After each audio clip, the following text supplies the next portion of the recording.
Welcome back to the HighLite podcast. I'm one third of the Gizang Outcast Rail.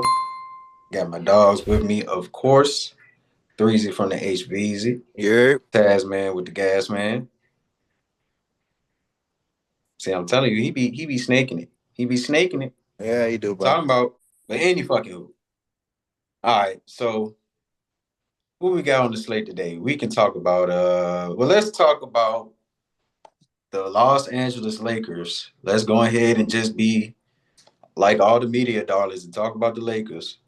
They might still be a contender, I guess, but yeah, the Lakers, they just acquired Marcus Smart not too long ago, you know, which is a great move, by the way. That's somebody that they need on that team, being one of the best perimeter defenders in the league, one of the best point of attack defenders in the league, which the Lakers are sorely missing. And just being somebody that has a lot of experience in meaningful games. Looking for a three, so Smart fires from are engraved with home from Cleveland. Smart for three. Smart under pressure hit. Horford. Move by Maker, takes it to the basket, gets to. Look at Smart. How about Smart? Horford to tip it. And it is Smart who gets the rebound. And he's Smart looking up top. Marcus Smart. Help! Smart to the basket. Wild shot. Bank shot is good. Harris down low. Extend their lead. Smart launches. Oh, it's good. In transition, Van Vliet. Oh, denied. Powell with Smart defending. Oh, it's Smart. Step back three. That's good. Mark. Smart off the dribble. Gets inside. Layup. Banks it home. Got it, man. Smart. Smart on the grass for two. Smart fakes. Inside. Tatum spin. He's on him. And they want to match up there. Smart. Further he sits. Smart. Another deflection. Smart, 8 assists, no turnovers. Will shake it, bake. Smart the runner. Count it, and the Smart. Step back, three-pointer. And whips a pass. Smart, corner three. Count it, and the from three-point range. Smart takes it away from Green. And throws it down. Time Green missed the block out. Smart slips Curry. Off the steal, Smart kicks it back out. Tatum another three. The Celtics getting to the finals and playing in a lot of Eastern Conference Finals games. So this is a vet that has a lot of playoff experience. And I think that does fit well with LeBron James, assuming he stays. But even more so Luka Doncic, who we know is a defensive liability. So, getting a guy like Drew Holiday, I mean, not Drew Holiday, but Marcus Smart, getting a guy like Marcus Smart, it just makes all the sense in the world. And Luka was the one who recruited him. So, I think it's a grade A move. I think it definitely changes some of the dynamic of the Lakers as far as defense because he can make that much of a difference. Marcus Smart is the type of person you would say it's two of them on the court at the same time. Just how he moves defensively, physically, mentally. Like, he's one of the best defenders. So it definitely helps the Lakers as far as defense. And I think it truly does make him a contender because now Marcus Smart can guard the Shays, the Anthony Edwards, the Jamal Murrays, all those premier guards in the West that you see regularly in the playoffs. Ja Morant, who he recently played with. We was third seed without goddamn a point of attack defender. So we was third seed like what quarter of a season with Luka. So we get a full season, I think like we can pull out 57, 56 games, 56 W's. I feel like that's obtainable. You know what I'm saying? If he can stay healthy, yeah, I get a ding here, a DNP here, or something like that, rest game or whatever. If he can play 70 games, 72 games, That's a steal. if LeBron can play 68 games, 69 games, close to that, 65 games, that's a steal. If Luka can play damn near all the games, I mean, we asking for something. I mean, we need a 100% roster, one all the way one through, the completion of the roster. But if we can get like realistically, you know, a healthy LeBron and a healthy Luka, you know what I'm saying? Austin Reeves, like niggas ain't seen like all these components we have, Jake LaRavia can hit the shot. Handoff and popped away. LaRavia, he just got here and he gets points. That's the best 60-second start. And look at that. Clark with the ball, turn it over. The ubiquitous LaRavia punching it home. And another turnover force. Carter, LaRavia on the move. Got it. On the glass by 81 on the clock. In a good way here tonight. LaRavia pulls the three. Holtz to LaRavia. And to LaRavia, the ball fake and the Scoreboard out to LaRavia. He'll dial up another one. This one. LaRavia getting downhill with the left pass to the corner. LaRavia on the drives through. Oh, that by Green. 4 on the clock. LaRavia dials one. It's half game behind the Lakers. LaRavia. Now LaRavia, long range. That's LaRavia, another look at it. Got it! and LaRavia's got it off to the races, and the lane is good. Back cut quarter, of the game. We saw him holding his back moments ago. 7 feet. LaRavia open triple. Right to the hole. It's in 31 games and inside a twirling move. And LaRavia, splash! So it does limit them at times. Kings have been scorching hot this quarter. Sweet move by LaRavia. Takes it to the cup. Up with the left. Maintains possession. LaRavia. Like he can stretch in close minutes. Like it's like you put him on the floor, he is like a pick and pop type of guy. So like he can get 12, he can get a crucial 12, 15 points in a playoff game that you wouldn't think that come from Jake LaRavia just from picking and popping. Like he can have a a younger, more mobile Maxi Kleber. Like my way, like probably Maxi Kleber and stretch five he had in Dallas. Like he's probably better than both of them put together. So like that's somebody like we have fucking DeAndre Ayton. Over here to Ayton, ball fakes, and then Ayton comes into the picture from the elbow. Team with 17 points. Bounce pass inside by 2, scoot up the floor. Up top, perfect position for DeAndre. Up to the line, and that was after this, the crossover. Low with the handle, high with that, And a rear instance up top, it's forced it into Ayton, turns, tough shot, fade away. Takes it the other way, lobs it ahead to Abdi up top, over to 8, 4-3. Yes, to take on the Timberwolves. Here's a screen and with the lob. Oh, beautiful. On the floor at all times, so you may see us on offense getting out in transition. Simon's up top for 8. And DeAndre Ayton were both down inside. Ayton working on Giannis. Nice finish. For scouting reports, they dictate what he focuses on. Ayton, he'll pull a mid-range jump. Giannis drops it off. Ayton, and he scores. Ayton pulls it, hits it on.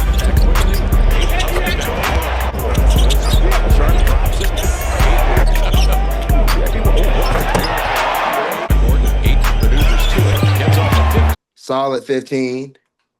Ain't asking for I'm asking you to do the same thing we expected Mark Williams to do. Because that's what you're looking like anyway. Now, compared to what he was drafted as, the number 1 draft pick, you would think he would be more than Mark Williams. He was the number 1 draft pick. No, niggas drafted him over Luka Doncic, Trey Young, a whole lot of other players. Let's not do the man like that. Player. Let's not do that. Niggas thought he was gonna be better than all them niggas. I'm naming. Like niggas thought he was gonna be Suns. better. He's coming to play. Suns thought that. He's coming to play 3rd option from a nigga. He's coming to play 4th option for a nigga that was he was drafted before. Yeah. Like so, it's like crazy. So Luka is the alpha male in the motherfucking locker room. LeBron there or not, it's like you heard what LeBron said when the nigga got integrated team, bro. You do you, like be you, like type shit. Don't change nothing. Like so, I don't understand how LeBron can make a contradictory statement and then say like they ain't doing nothing to, improve his chances. You the one that said they not moving it towards you. They moving it towards him now. So like I feel like Dallas is finna look like the old Lakers in 2020, and the Lakers finna look like Dallas in 2023. They don't get a whole lot of players that can run with Luka after LeBron though. Like a whole lot of players that Luka makes players better. So like if they can go out and if Michael Beasley gets like he cleared, and next year they go out and get a player like Michael Beasley, all these type play. Oh yeah, they'd be sweet. Yeah, we'd be all right. Malik Beasley, we go out and get Malik Beasley. Yeah, we'll be all right. You put those type of players around Luka, we'll always be consistent. Well, we'll be exactly what the Dallas Mavericks were. They went to the finals. Like, so you can't lose with that. I say we get 57 wins next year, 56 wins, 57 in a tight West, third seed again. It's Western Conference Finals a bust. It's Western Conference Finals the finals. I can't see it going any like shorter than that. And that's just the first year. That's just the second year of Luca. So more to come. It's gonna be a hump. Us getting over OKC, or it's OKC and nobody. Shit. It's OKC and Nuggets. nobody. We can beat the Nuggets. Nuggets. We can beat the Nuggets. They We just can beat the retooled Nuggets. too. Oh no. We can beat the Nuggets. We can beat the Nuggets. Shoot. It's different now. We The got a Rockets, closer. you gotta watch out for them. We got a closer The now. Warriors. I think the Warriors is a team that should. And hold on. You saying all that? What about the We got a Clippers who closer. just got Chris Paul and Bradley Beal? We got a closer now. Luka's better than all of them. Luka's a top 4 player. He ain't playing none of those players with Jokic. Like, he's a top 4 player in the world. He's better than all those players you ready to say. He's gonna out. Look what he's I done mean, in he's 6 better, years. but a team Look what as he's a done in 6 years. He's collective already is the put the Clippers team. out. So if you're talking about the Clippers, he got a notch on them. He didn't already beat them. I mean, it's not. It's the same fucking This a squad. whole different Clippers team though. Just So James Harden. that's one It's just thing. James Harden. They were still defensive oriented. And he still got off on their ass. Gafford has 2. Doncic cut it. 16 points, 11 rebounds. Doncic left alone. Cut it. Two-upper comes that much easier. Doncic trying to take Zubac. Step back jumper is Ellis. Clippers are 3 of 4. Doncic now. Hard drive. Double post. Doncic gets into it quickly. Runs up. Against Harden. Doncic runs it up. Goes inside all the way. Likely with 10. Doncic step back shots. Good first 6 minutes. Sat for 11. Played another 4. Going it hard. Ron doing a good job. Like he used to. So that midi is big time to pull. Step back 3. I'm double rapping as I'm so loud. When I come through, you can hear it. Roll over, get bread on the wake up. Man, that new block, that you can't do. Had to send a pack back cause it ain't ready. Diamonds hit day and night like Kid Cudi. Pretty ass dick case and get ugly. Smack him, tell him be quiet like a big cousin. Throw my left and my right, make it get chubby. Twitter high behind me, I'm a Nick Chubb.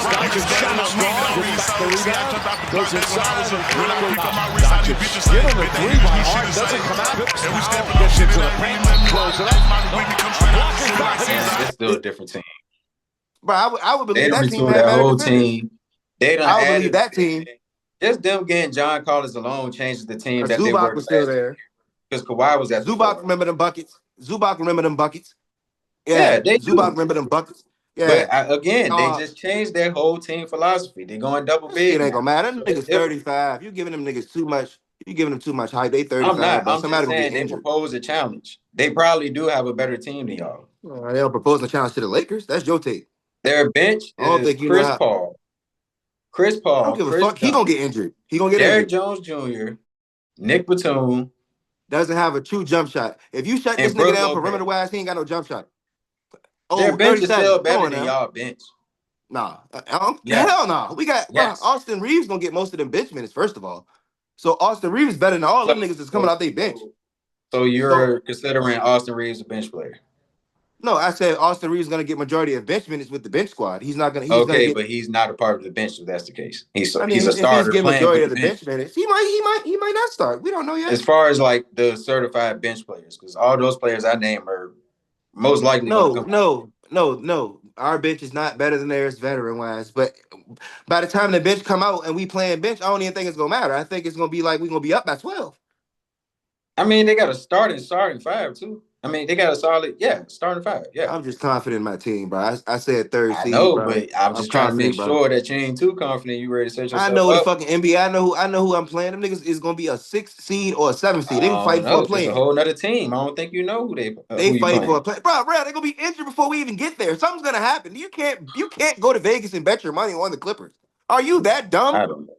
I didn't say I Have you was. not watched? You don't know ball. You don't know ball. Then look at the players on the team. You don't know I ball. don't If you know don't. It's the ball for fucking saying Clippers. that the Clippers are going to be a contender just like y'all. No, not if somebody get hurt mid-season. No. That don't even make sense. They got a deep roster, so at least they got a roster that can actually Nah, deal I'm with not some even of going. those I'm injuries. not. I told you where they at.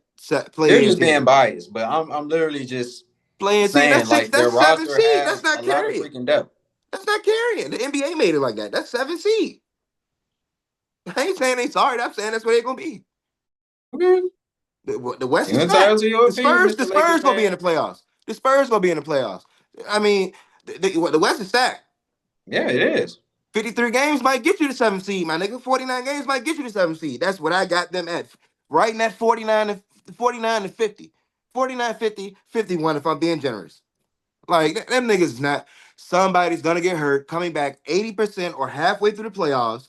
It don't matter who it is. But Bradley Beal So even can we said just it. speak in the sense of them being healthy? Because Bradley anybody Beal, can get hurt. Bradley Beal even said it in his opening interview. If we stick together, I like this team LeBron could because get we're hurt. Luka could get hurt. nah. So But it's see, like nah, anybody nah. can get hurt. Nah, you talking in that manner now, but you not. I mean, You kind is of a sort of, yeah, casual because the whole Casey, bro. expectation is this team is healthy going for a playoff run. Okay, That's the so expectation. Now, if they do get hurt, that's the thing. And I'm but pretty they're sure there'll more. be some nagging injuries, but I'm not going to expect a season-ending injury.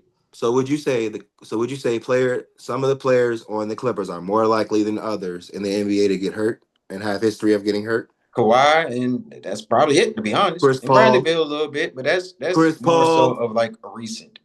Chris Paul. Chris Paul played 82 games last year. Chris Paul got hurt in the biggest moment before to make a play. Chris Paul is always hurt for something. Chris Paul, he grabs his hamstring. You do not like seeing this, but you like seeing that. He's still tough, even though he grabbed that hamstring, but we'll have to see how it affects as he goes to the bench with his head down just a little bit. He slaps with the left hand, but it's not the left hand he hurts. It's the right hand right here. It hits Henderson in Me the and back. Kenny were talking about that, Ernie. Got caught in that jersey. Yeah. And Kenny said it happened to him twice in his career. Twice in the same year, my rookie year. And you broke your hand? I broke my metatarsal. Drag him because you know he's not going to come off the court. But he is hurt right now, limping, walking gingerly and slowly to the sideline. Again, look at the play on the other half of the court. This is the most important play of the game because Golden State can take the lead with 40 seconds left. You know Chris Paul has to be agonizing in pain right now in order for him not to get back on defense. Matthews there, just but they're fighting for position. We have a loose ball foul on the play. We are in the penalty. We shoot 2 free throws. That is Chris Paul had to gingerly walk into the locker room. You see him clutching at his groin a couple of minutes ago. He limped his way off the floor. Yeah, but last year, at the age of 39, the nigga played 82 games. So it's kind of like you really don't know. All right, but that's not playoffs. That's the regular season. I guess. I don't know. I can't predict the injury, so I'm not going to. All right. And then again, Kawhi played through the playoffs last year. So it's like, so what you got? Assuming Kawhi is going to get hurt, but the man played in the playoffs, didn't get hurt. He's coming in healthy this season, like Rob said in the chat. It's like, so what you got? It's hard to expect them to be injured, even though they got a track record still. But still, like, you got to see it before it actually happens. My whole expectation in the offseason is what would they look like if they're healthy? For the most part, fairly healthy. A fair 50 win, a fair 50 games win or nothing. team. I'm just saying, like, the regular season and in the playoffs, they look like a threat. A fair 50 win team. I'll say 55. If healthy, a fair 50 win team. I'll give them like 55. You got them up there with us. Okay. You have confidence. I think they're up there with y'all. I really do. That's confident. Yes. That's crazy. Especially if you can get the best out of Kawhi. If you can get like, let's say you get 62 games out of Kawhi. Yeah, they're going to be a top 4 or 5 seed. Where's that 62 kick in? I mean, probably just manage throughout the season. I don't think it's going to be something that's like, oh, he's going to miss 20 games through a streak. I think he's going to miss games here and there just to like manage his his health throughout the season so he can get to the playoffs healthy. And again, if he's hurt, if he's out, you're replacing him with Derrick Jones Jr., who was a starter in the finals not too long ago. So it's like, that's what I'm talking about as far as the depth. Like, they got depth. So all that injury stuff that they used to deal with, they can actually kind of manage it. And you got Tyronn Lue, who, when Kawhi and Paul George were both out, they had guys like Terrence Mann and Isaiah Hartenstein making plays against somebody. I forgot. They lost in the play-in, but they won the play-in game without Who Paul the second? George or something like Who's the that. second option on the Clippers? It's going to be James Harden. And you trust second option James Harden in the playoffs? As a second option, yeah. That's a better situation versus him being the first option. And you got Kawhi Leonard, 2 times Finals MVP. If playoff Kawhi show up, it could be Nigga, a he whole. had Joel Embiid. he had MVP Joel Embiid. Hey, Joel Embiid is not Kawhi Leonard. What? He's the MVP. Are you saying? What are you All talking about? right. What I'm saying? We comparing Kawhi All Leonard right. and Embiid so injury prone. What are we doing? What do you mean? What are we doing? Joel Embiid is about the Joel same. Embiid damn About the near missed same. Where most of is the he? games of his career. He missed damn near half the games of his career. You He's way got it. more injury prone You than got it. Kawhi Leonard. You're right. You got it. You got it. Yeah, this ain't that. Kawhi got a proven track record, so Bro. let's not level him down. But yeah, like I think the Clippers are just as much of a contender as the Lakers. I think they're just as much of a contender as the Denver Nuggets, the Houston and yeah, Rockets, the and Golden State y'all. Warriors, Minnesota Timberwolves, all that shit, second to seventh, Yeah. So you all just that said shit all is them an even teams. playing field. So you just said all them teams, my nigga. So you got them over all them other teams you named. No, I said it's an even playing field. They're on the same tier. Y'all are all on the same tier. And I asked you where do you have them in seeding next year? That's what I asked you. Fourth to fifth at most. At most. Over the Timberwolves. I think Over the the top four Rockets. seeds next Over the year, Rockets. the top four seeds or the top five seeds next year in the West are going to be us, the Rockets, the Nuggets, y'all, and the Clippers. So the Clippers, they have the Man, chance to be 4 or 5, in my opinion.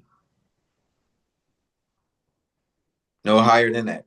I forgot. Yeah, Denver's got way better. They got depth now. They got a backup big. Off that alone, that helps. Yep. Wouldn't be surprised.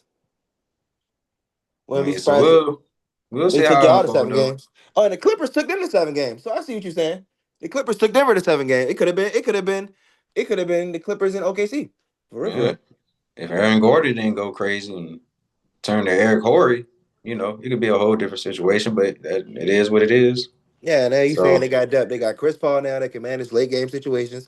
If fuck just for the fuck of it, if James Harden ain't doing nothing, they got Chris Paul that can come in, or they got somebody else that come in hit clutch shots. I see what you're saying. It's all good makeup. It's good makeup. It's the good it's good makeup makeup. The for result, we'll see yeah. how it cook up. We'll see But the as far result. as like the approach, this is one of the best offseason that the Clippers had in their This is best. history. This is one of the best. This is one of their best rosters. Los Angeles uncles. It's crazy because even if they did get a championship, it still wouldn't mean nothing in LA. Like they still gonna be known as. I mean, they'll get It'll one. mean something. It'll They'll mean get one. something. Don't get me wrong. They'll get one, and it'll be cherished. But they still gonna be looked at as the little brother. At the end of the day, they have hella catching up to do. They can win the next 10 championships and still be known as the little brother. LA is a big town for sports, bro. It's just Yeah. like it's just a big town for sports. It's like, who do you like? It's crazy for me, my perspective of a nigga that's from LA to like teams outside of LA or outside of California. It's just because it's just too much shit that's local to like. It's like, why would you you don't have to go out your own state to and they dominant. It's like some of them are great. So it's like, bro, they got the fucking Dodgers, the Lakers, the Clippers, the Guardians, the Rams, The Angels, the Angels, Chargers. Chargers. Like, bro, I just named. That's just Los Angeles. That's just Los Angeles, the county. But do you know, man? That shit probably lit. It's Nah, that probably shit lit. lit. Cause where the fuck they go to? Like, I know we getting attacked, right? But like, where the fuck you have to bump into these niggas every day type shit. Like, cause it's too like if they it's too the world ain't that. I know California is big, bro, but hell, niggas is local, bro. You might see them niggas and didn't know you just seen them. Type shit. They look different than they do on TV. Like TV perception, TV depth perception, like perception or what it's called, like it's like way. It's like you. It can't be described. Like if you see a person on TV your whole life and then you finally see them in person, it's like the difference between watching the NBA game on TV and watching it in real life. If you're really there, you're gonna be like, "This what this shit look like." Depending on the seats, by the way. If you got the best seats, you gonna be like, you gonna Yeah. really be like, "This what this shit look." This shit look like a game at Adams. But with the cameras making it all look good and commentating and presentation and shit, you would think this is like a video game type Yeah, shit. No, this TV is show or something. yeah, a TV show. This shit is real life. Nigga, LeBron is really dropping like you really watching. You Really really windmilling watching 360 shit. Like, you really watching Klay Thompson hit 9 straight 3-pointers against Sacramento. You're really watching this live. You're watching this nigga on a fucking heater. You thought you was Poverty Kings game. I'm just going to a Poverty Kings game. I'm And just going to the Chicago game. yeah, Like, I just want to see Steph Curry do something, and I'll be all right. All right. And you get your bang for your buck. I'm talking about, bruh. That's what the NBA want to see. I mean, players want to see. Like, That's what the fans best. want to see. That's what fans want to see. Like, and niggas want to see it the most simple way. How it was when we grew up. Turn the TV on and it's right there. Like, nigga, like it's crazy, but wait, the way this shit set up, gotta have a subscription. It's all about who got more access now. Like, it's crazy. The viewers should have more access, bitch. We're the ones paying you. We're the consumer. They trying to put so much in between us and the consumer. Like that's the crazy thing about it, and that's Adam Silver. Like I wish David Stern. I wish he had some pro David Stern like idealistics though. I wish he did. Like he is a thief in the night. He is like, bro. He pushed the narrative. He looks so calm and like I ain't gonna say innocent, but like you wouldn't think. But behind closed doors, that nigga's like man dark, bro. Like type shit. Yeah, he like probably vicious. he probably vicious as a bitch, bro. I know he. So what's some shit to go in an NBA that he don't tolerate? Like he don't. Oh yeah, he's banned any nigga Ja that ever Morant. got. Ja Morant celebrating. Washing that car, washing that. I'm talking about it's a dead man's mark. Me teaming up to die by me. 0.5, inbounded to Bane, back to Smart. Brian right to the ground and show up almost with the replays. Form of gesture there. You can make that what you want. He's healthy, and he's playing at this level. Look, he's shooting since he's come back off the injury. That Ja Morant shit, he no stance on that bitch. Like any ever tested positive or something, he's banned them niggas.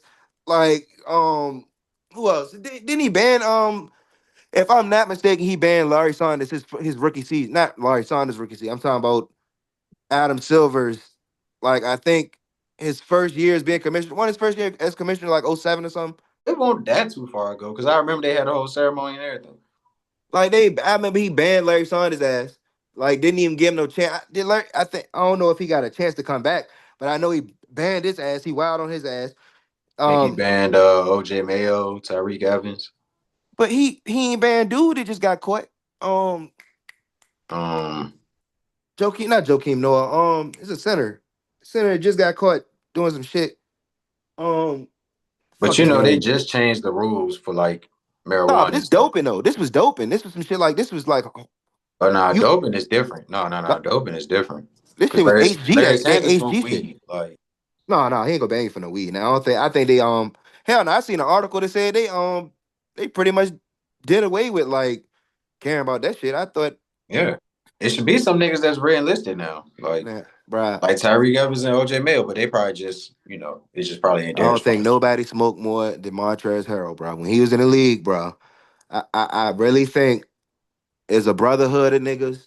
Because, bro, we all come from the nitty-gritty of basketball, bro. Now, basketball is all walks of life. And we talking about black people, like, bro, I guarantee you, bro, there's some real niggas that's in this locker room. I've seen videos of fucking Steven Jackson cussing niggas. I know niggas in that locker room shit, bro. You trying to smoke the blunt out of the game or shit. Before we go to practice, we gonna burn this joint. Like, niggas probably don't. Hell no. I'm telling you now, Montrezl Harrell was 1 man in a year straight smoking that sack, bro. Had a heck of a pump fake.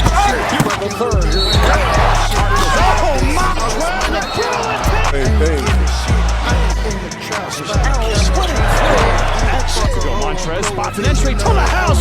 Robinson cover pass inside. It's funny that was the scouting.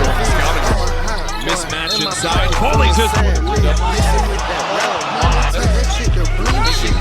and all challenges. Montrez, look out! Montrez down the lane, look out to the rim. Wraparound pass to Montrez. Harrell, he's in traffic, bullies his way in. Man, Take looking for Harrell again, bumping his way in, and I guess they clear it out. Harrell goes to the hole. Inside Harrell. Inside Harrell. Maybe he'll get on there tomorrow. You know, that Heat game versus Milwaukee. It's going to bring energy, but as far as rhythm and timing on this series, they want a piece. Montrez Harrell gets inside and backs it up. Go inside. Montrez Kawhi averaging 33. Harrell, here's Montrez Harrell for three. George leaves it. Montrez Harrell goes to the cup. Harrell feeling frisky right now. He'll take it all the way. It's inside, missing. Got it, and beautiful slip pass. Montrez Harrell. Straight smoking that motherfucking za bags. You know what I'm saying? And you know where he was at? Like, I got California Montrez Harrell being one of them type niggas that's doming the joint and pause. Whoa. I got him being one of the niggas taking the joint to the head in the car, a blunt. Like, ain't get no better. And coming straight in the practice, tricking shit up. Like, LeBron probably, this nigga high. I'm telling you, LeBron probably, but I think if LeBron on your roster is like some militant type shit, he expect the best out of all his teammates type shit. So it ain't gonna be no too much. Hold on now, not to interrupt you, but you do remember doing that 3-1 comeback. It was some players that were reportedly smoking it up in the locker room. There was a smell of marijuana in the Cavs locker room, but there are 2 doors to that locker room, and there were 3 times as much media there. So it could be the media dudes hanging around the finals, is all I'm going to say. During that whole shit. Smoking what, cigars? No. Go ahead, look it up. Who had the allegations? They ain't say the players. Oh, they ain't say the locker players. room had a little whiff to it. The locker room was loud and it won't nobody screaming. Bro, it's LA, bro. Rapper could have been smoking that shit somewhere, bro. I already know what it is. Hey, Susie on Good Morning America, man. My mom gonna see it. Yeah. Hi, Mom. What's going on? What's going on, Mom? Hi, Mom. Good Morning America. Now, That's LeBron, crazy. I think LeBron more so like he'll let certain players, or he'll let the players like do their thing in a sense, but you gotta like have the right approach when it's like in between lines. You definitely not doing that shit on a LeBron roster today with LeBron, not with Bronny on the roster. No, you ain't no bad experience gonna be on the roster while this nigga on the roster. Now I vividly remember Lil Bronny, you know, he had a video out there on his little live stream. Mobbing in the Bentley smoking moon. Raj. Pocket full of motherfucking blue guap. Hitting the gas. You think niggas should overreact to shit like that? Or does it make us all the nigga was hitting the gas at 16, 17 years old. That's all I'm saying. We were. What the fuck? What? We were. Well, how does that make it bad? Because he's smoking so young. Everybody did. So I didn't say it was bad. You said niggas. No, I'm saying I know that's how the media. With Bronny in the locker room, and I'm just saying Bronny was hitting this tree too. So no, I ain't saying you looking at it. I'm saying like that's how the media would look at it. But behind closed doors, everybody that started smoking weed when they was young. Man, they better shut the hell up. That shit ain't nothing. I don't even think that shit matter no more, bro. To be honest, like, it's gonna matter. I wouldn't recommend it as a teen because you're not done growing. But once you like 19 or something, like when you're in college, yeah, that shit is just like drinking. You got some arguments that shit can be used for recovery. Yeah, like shoot, is actual facts. Like one. But I mean, let's just actually tell the truth though. Smoking it isn't the number one option. It would actually be like just eating it or something. Yeah, to the way it's consumed, there's a lot. You can consume it a lot of different ways, but smoking is the most popular, I would say. Of course, it's the most popular because of the effect and shit, and yeah, the popularity of it too. But if anything, yeah, it'll be more so used towards like actually eating something or swallowing like a pill. Or they got some type of oil they can rub on your joints or some shit. Yeah, CBD oil. Yeah. So yeah, the medications from the flower, period. If we're talking about the flower, marijuana, yes. 100%. Like some needle movers that's gonna be like, oh, we were talking about smoking it. So yeah, that's what we're talking about. Yeah, like so, I mean, you're gonna test positive for using the shit, period. So what's the difference? It's still in your system. It's the effect that you're getting. And what is it? I think the THC component in marijuana can help a lot of athletes after games come down from, you know, the dopamine that's in your system from just being excited. You know, you just pretty much been in a car accident. If you're a starting tackle or starting defensive player, you pretty much been in a car accident every damn play of the game. You've been on the ground and been hit by niggas. Like you probably got a like quarterback, bro. So I think we not to Aaron Rodgers' degree. That is weird. Like he's psychedelic. He heavy psychedelics, and it's hurt his game.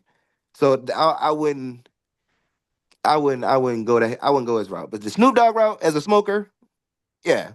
Steven Jackson did it. The Kevin Durant route. KD. KD smoke? Hell yeah. I didn't know that. KD's with the weed, bro. Did you begin as a kid smoking weed? Nah, I mean, if you want to call 22 a kid. 22, so an adult. And explain what it does that people might misunderstand about it. To me, it clears the distractions out your brain a little bit. Settles you down. It's like having a glass of wine. Yeah. So did you smoke today? Yeah. And you're just fine? I'm actually high right now. Why y'all stay low? Try to tell me about the smell. I know my eyes stay red from all that smoke. Yeah, Kevin Durant, and you would never know. You never seen this nigga. You might have caught a glimpse of him, but you don't see this nigga on a regular basis hitting damn jump, bro. But you see him on a regular basis has a bitch. Like I got 10 fingers for every time I'd seen Kevin Durant high on Twitter. I seen a picture with him. His eyes look suspect as a bitch. You can't tell me they wanted France smoking weed, bro. How they got off that damn bus and niggas was looking at him like, oh damn, them niggas hot. Like some niggas was so high they ain't even know what they was doing. Steph Curry was trying to zip up his jacket. I'm telling you, that's why I believe what Rob, like I believe what Rob said, like they might not have been heavy on putting this shit to their lips because, pause, because of, kids out there who looking up to Steph Curry to see him smoke, that's crazy. But niggas ain't gonna know if you eating a brownie or nothing. Like if you just eating a brownie, oh, let me taste this. Yeah, this has 100%. Like whatchamacallit in it. He hit that bitch. 30 minutes later, this nigga outside, this nigga trying to hit 3-pointers on the Eiffel Tower. He going, that shit would be lethal to Steph Curry. It put him in so much of a zone. Because he doing that shit on purpose. I mean, because the motherfucker kind of did do that in the last 2 games. They said they got a video of KD smoking though. Imagine. Go ahead. They got a video. Who? KD smoking? Like recently? I would believe you. You said you don't. They got it on Instagram. All right, I'm gonna pull it up and I'll send it. I believe you. But yeah, for any sports cannabis activists that sees this, we are definitely advocates of sport cannabis. So if y'all want to tap in with us, we would definitely like to advertise that. So I would just like to put that out there. Definitely could use a sponsor. But yeah, we can get back on track as far as like some of the other off-season moves. I mean, really, that's basically it. I don't think there's any other needle movers in the off-season up to the date. But now we can kind of talk about a topic that was brought up by Jeff Teague. Shout out to my dog Jeff Teague, Wake Forest legend. And yeah, he said something about Wemby versus Paolo. The reason I say he better than Wemby is because Wemby ain't really did nothing. I can see that. He ain't pushing. We just like Wemby, like he's a freak. I don't know, bro. Wemby defense is unreal, bro. It is. We see him this year. I think that's gonna change. But we only see him play defense for half a season. Yeah, bro. I mean, when he was there though. He's a phenomenal player, but I'm just gonna go with what I see. As far as like who would he rather take, I guess currently. And he chose to go with Paolo Banchero because of his, I guess, more success that he's had in the league, even though it's just first round appearances and stuff like that. He said he'd rather go with Paolo. I'm going to just summarize it because I don't know the exact quotes that he was saying, but he said he'll pick him over Wemby because Wemby hasn't done anything. He said Wemby, people just, they see, he's talented and all that, but because he hasn't actually took the team to like the play-in or playoffs or whatever, he said he'll go with Paolo for now. Now, I would ask if we're in agreement or disagreement, but we already had that topic in the chat. So as we go get to the nitty-gritty of why Jeff T kind of got a point. It's not even really Jeff T. Well, yeah, it kind of is. It is Jeff T kind of having a point. Me personally, I wouldn't choose Paolo over Wemby. I would probably go with Wemby. Actually, that's something to think about. Would I go with Wemby this year over Paolo this year?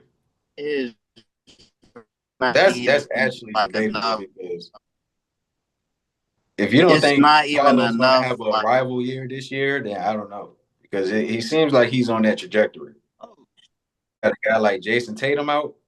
Paolo might be first team All NBA. He might sneak that jump. That's the best small forward? Possibly. Or at least one of the forwards. Because it's probably going to be Giannis as a lock. Giannis is definitely a lock. So, I would think Paolo or Evan Mobley. Those are only two guys. Maybe Karl Anthony Towns. Even though he's a center, they probably, Well, then, shit. I mean, I don't know. If he's a center, I don't know if he's going to be there over But no, he'll probably be the starting center then. Because Embiid, it depends on Embiid for real, for real.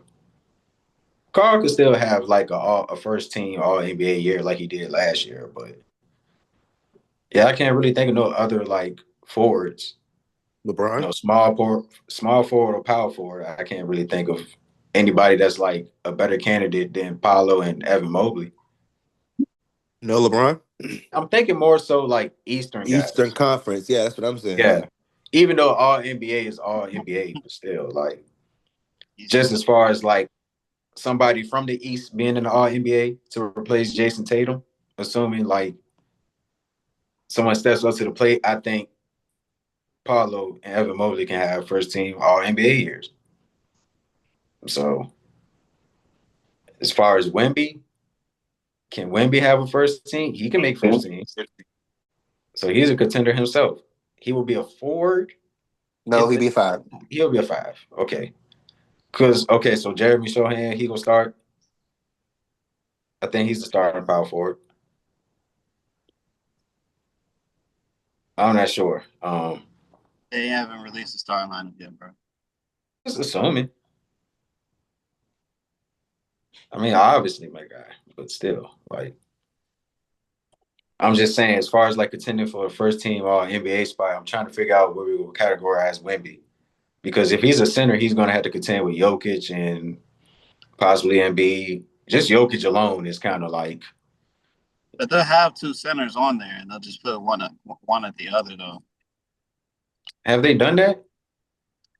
Didn't they do that with like Tim Duncan, fucking Shaq, and some other guys? Yeah, back then, but I think recently there's been a lot of controversy with Jokic and Embiid. Because they're never on the same team, I believe. I don't think they ever made first team together. I mean, I don't know. It could be 2 centers, but I'm just trying to think like when. Because last year it was what? Jokic, Giannis, Tatum, Shea, and who else was first team? Was it Donovan Mitchell or was it Anthony Edwards? It might have been Donovan. Huh? I'm not sure. Could have been somebody else for real. I ain't even gonna hold back no more. I'm trying to be friendly because I'm waiting for you to say something, nigga. But you was popping that shit. You was talking about, oh, wait to the pod. Like, nigga, the pod here. So whenever you want to go ahead and step up to the plate, you can go ahead and make your case for the shit you was talking about. Yeah, I'm still on that, nigga.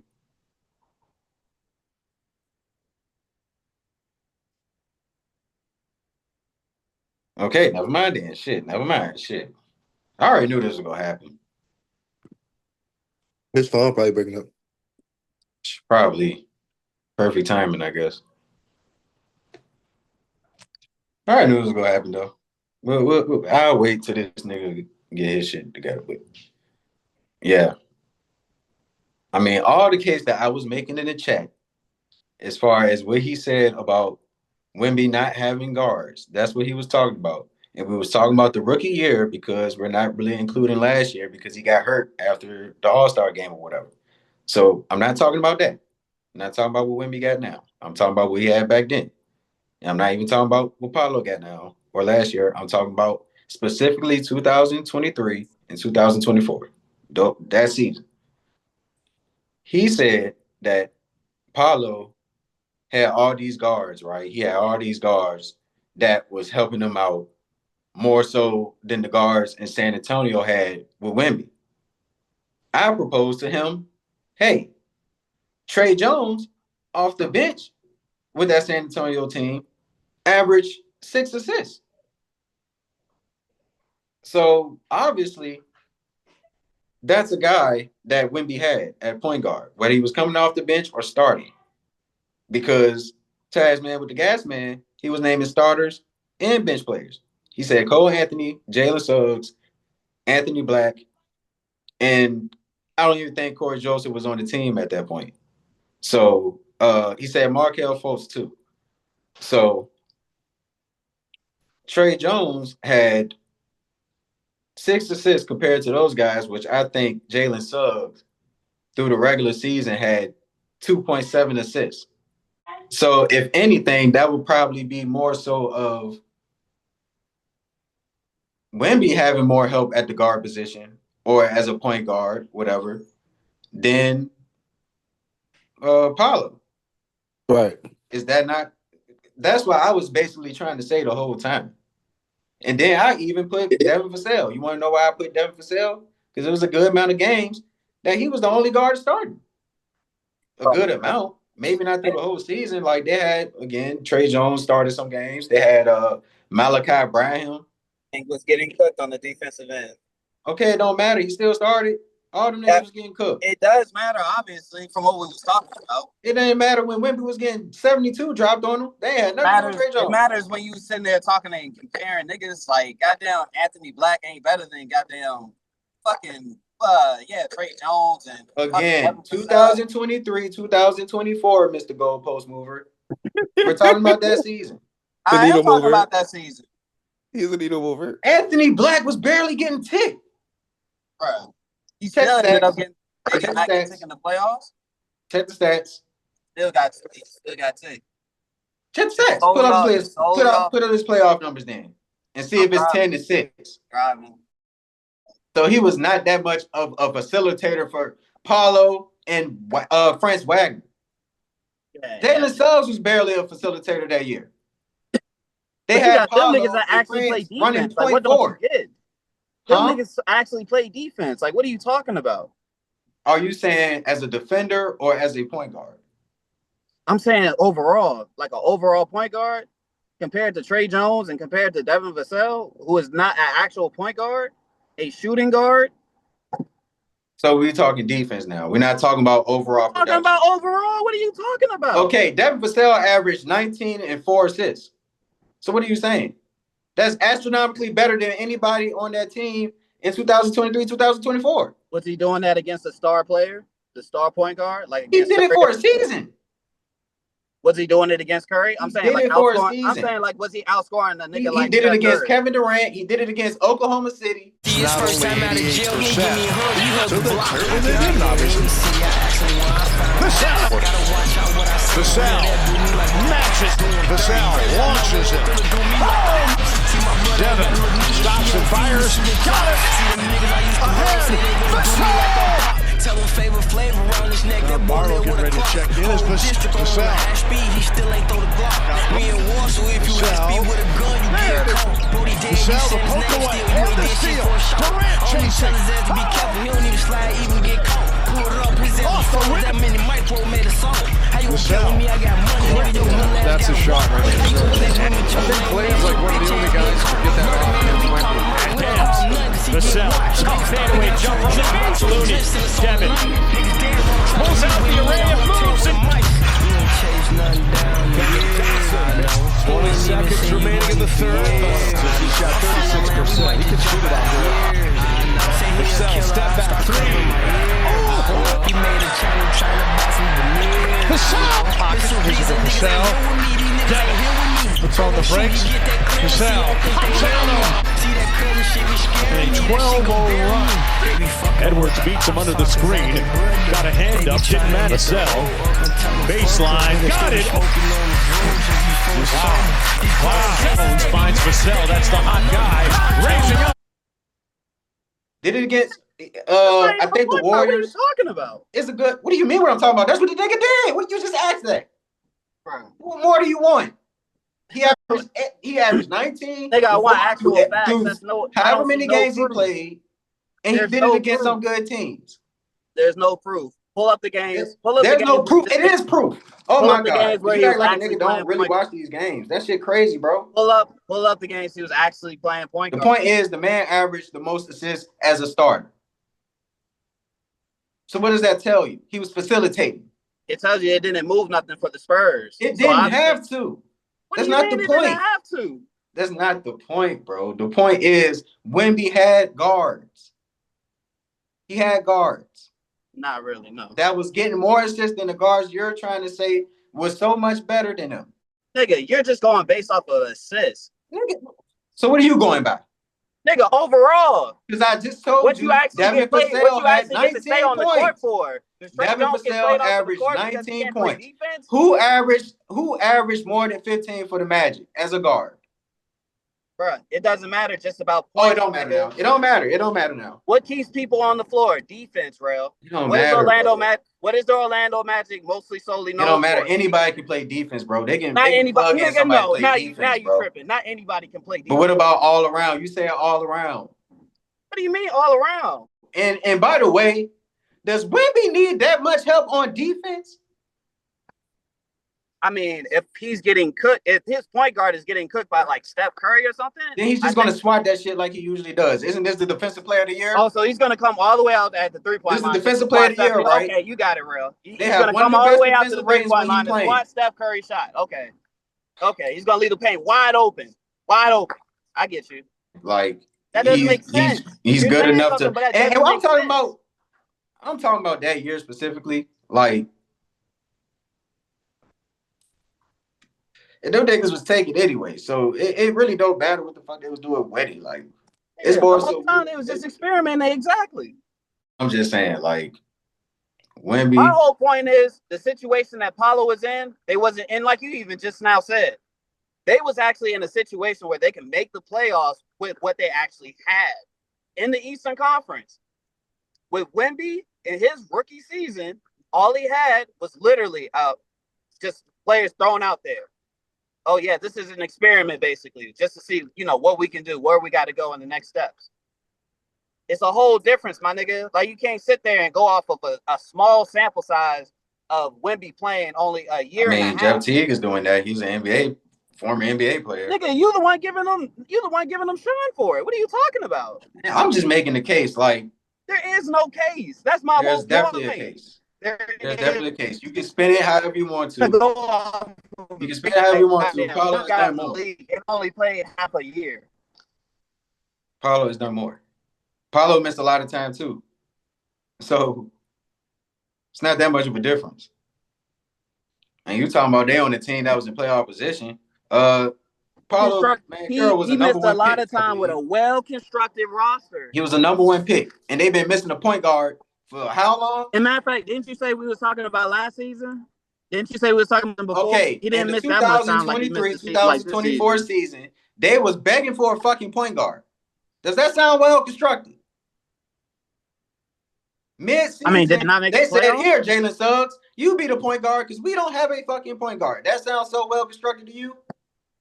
It sounds like a young team trying to figure it out. Who, again, just had the #1 pick. So obviously they want that well constructed.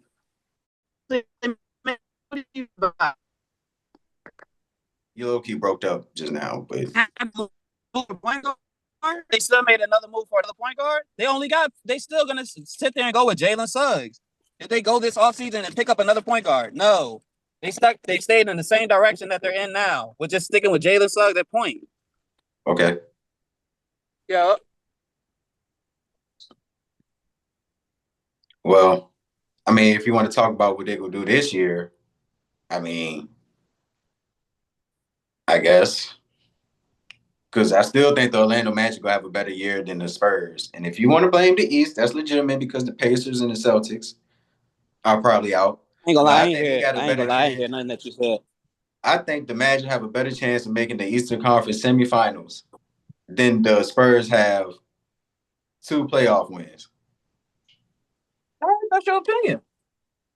I'm just saying, I'm not saying it's solidified. I'm not saying it's I solidified. didn't say I'm it just wasn't. saying the chances. I think the Magic have a better chance of doing something serious versus y'all doing something kind of serious. But that's my opinion. You're right. But I don't want to hear none of that shit about Wemby don't got no guards. Because now the motherfucker, he had Chris Paul last year, but again, we're not going to tax him because injuries. But now he got Stephon Cassell, who learned from Chris Paul. He got De'Aaron Fox, All-Star. He got still got for sale, by the way. But we're not going to. I'm not saying Devin Vassell's going to average 19 and 4. I'm just saying he's there. Just saying. But, yeah. I mean, that's common sense, my guy. Yeah. They added 2. Yeah. Exactly. That's common sense. I ain't say nothing. Okay, you don't have to say nothing. I'm saying this so you don't have to I agree with you. Did not. Okay, so don't get the bragging and boasting. Yeah. Like common sense. Whoop-de-doo.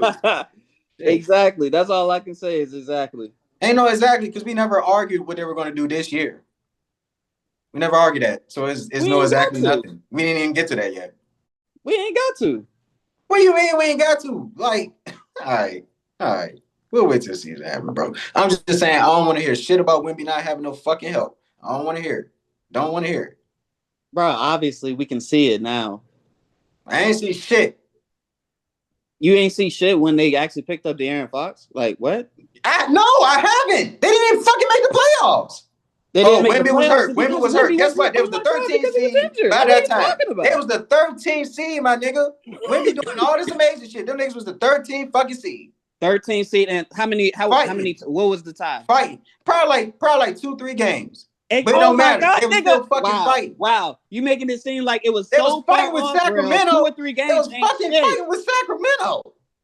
What are you talking about? Nigga? What are you it's talking a Western Conference, nigga. What are you talking about? Oh my God, now it's the Western Conference. So even niggas at the The bottom Western of the conference, and this nigga is the even only the sorry all-star on teams his in the team. West Like, what are we are just as good as any team in the NBA. He is bro. He was the only all-star on his team. Like, what are you talking about? So he didn't have an all-star talent.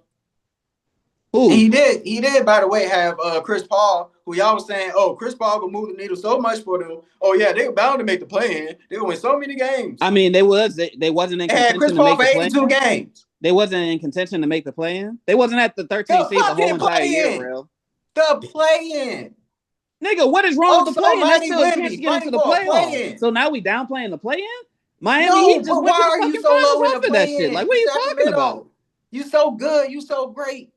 Why are you fighting for a fucking play-in? Because Did that the one Miami experiment Heat year. not just go to the finals? That last year it was an Did experiment they year. not just go to the that finals second year coming off of that matters a lot. Team USA and having such a great game against Team USA. Now that niggas is downplaying the play-in when that shit actually matters. Like, what are you talking about? That was supposed to be Wemby's arrival to the fucking play-in or playoffs.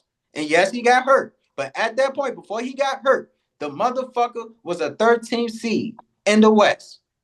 Oh my God, you making it seem like it was out the whole entire season. It was the 13th seed in the West. I just said before he got hurt.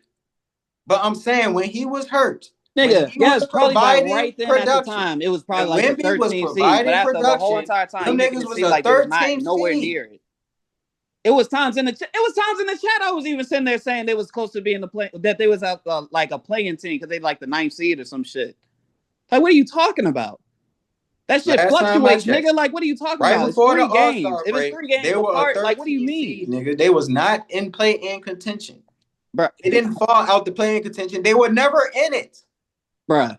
How are they not in it if they not so far off? They probably had one little stretch when the West fluctuated to their favor. Other than that, they dropped the ball before Wemby got hurt. How when they not so far off of it, bro? I don't get it. Not so far off, they still was off. If they was only 3 games off of it by the time he was injured, technical Ted all the time, they were off, nigga. Nigga, they was off by 3 games. You don't think these niggas? You don't think these niggas could have won 3 straight games? Was not and one in of those the building. teams ahead of them lost. They did not get invited to the party. That doesn't make sense, real. It don't make sense that these niggas was not in playing contention. And I'm saying they weren't. How was they not in playing contention if they was only off by 3 games? I don't get that. Because they weren't fucking. Was it towards the end of the season? No, it was halfway through the fucking season. Okay, we're not talking about the rest of the season after Wemby got hurt because that's irrelevant. We're talking about when Wemby was playing, providing production. And I'm saying, Rel, it was times where they was above a 13th seed. What do you not get? You making it seem like they was a 13th seed or below the whole entire year. No, they was not. I didn't say that though. I didn't say that though. I'm saying what are we talking about? That shit does not hurt. factor into anything. If you're sitting there saying that they're a 13th seed by the time he was the last few games before that doesn't make hurt. That doesn't make sense. Talking about they're not even in contention to be a playoff team just because he went down like in the half of the fucking season. Like, what are we talking about? I don't know.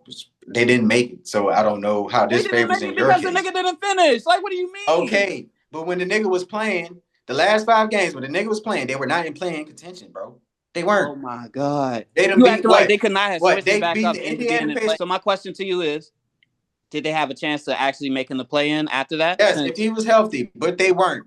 Okay, then. That's my whole point. That is my whole point. No, Wemby was fucking hooping. Wemby was putting up 40s and 50s. That is my whole point. And these niggas still were 13.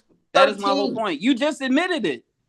If you just admitted it, that they would have had a chance to actually, have all I seen with my eyes is when the nigga was playing, they was not in playing contention. That's all I seen. That's facts. Wow, but niggas really want to be technical, Ted. But then next thing you know, he switched up his answer and then say like, "Oh, they probably would have made the play in, or they probably would have been in contention for it." Just because it was half the season or whatever. Like, that shit doesn't make sense. Hey, it's a hypothetical, my nigga. You're comparing a hypothetical to a fact. So it's an irrelevant fact because nobody cares about that. Like, what are you talking about? Nobody don't care that Wemby didn't make the play in? I mean, because the nigga was injured, how is he going to make the play in? No, ever. On the second season. I'm just saying, like, regardless of how you're not saying hurt, nothing. Cares about that. It's irrelevant. That's what I'm saying. Okay. It's irrelevant. It's irrelevant. The nigga never seen playoff action. But meanwhile, Apollo damn near top 10 in points average in the playoffs. Defensive end, take advantage. 15 straight threes. Bankero for 3. Hits it. Comes up limping. Bankero the other way in transition. And held by the Cavs. They're up 20. Bankero spins into a 50. Nice report and shots falling for Orlando. Bankero 5 or 6 offensive rebounds. First half of game 2. Here's Bankero. Bankero steps back for 3. Bankero rides and fire 3. Bankero on the wheel, off the whip. Bankero step back, mid-range jump shot. Paulo Bankero got it. Bankero. Oh! Legs into the paint, the reverse. Bankero fading in. Pass the ball and distribute. Bankero, oh yeah! Bankero spinning, flipping. Gets his own miss, kicks it out. Bankero 5 threes and provide that lifted spark. Drives inside the Euro step, layup is good. Bankero gets inside, layup, banks it in. Oh, Bankero drives on Brown, scoop layup. Their offense just isn't clicking the way. Bankero gets in the paint, pulls up, jumper's good. Bankero, nice fake on Holiday. Bankero pull up, bullseye. You've played a half to your liking for the most part. He's got 3 fouls, pull up jumper. Bankero on the back down, spinning fire. Bankero, a spin. Bankero like a freak here in game 4. Bankero drives and lays.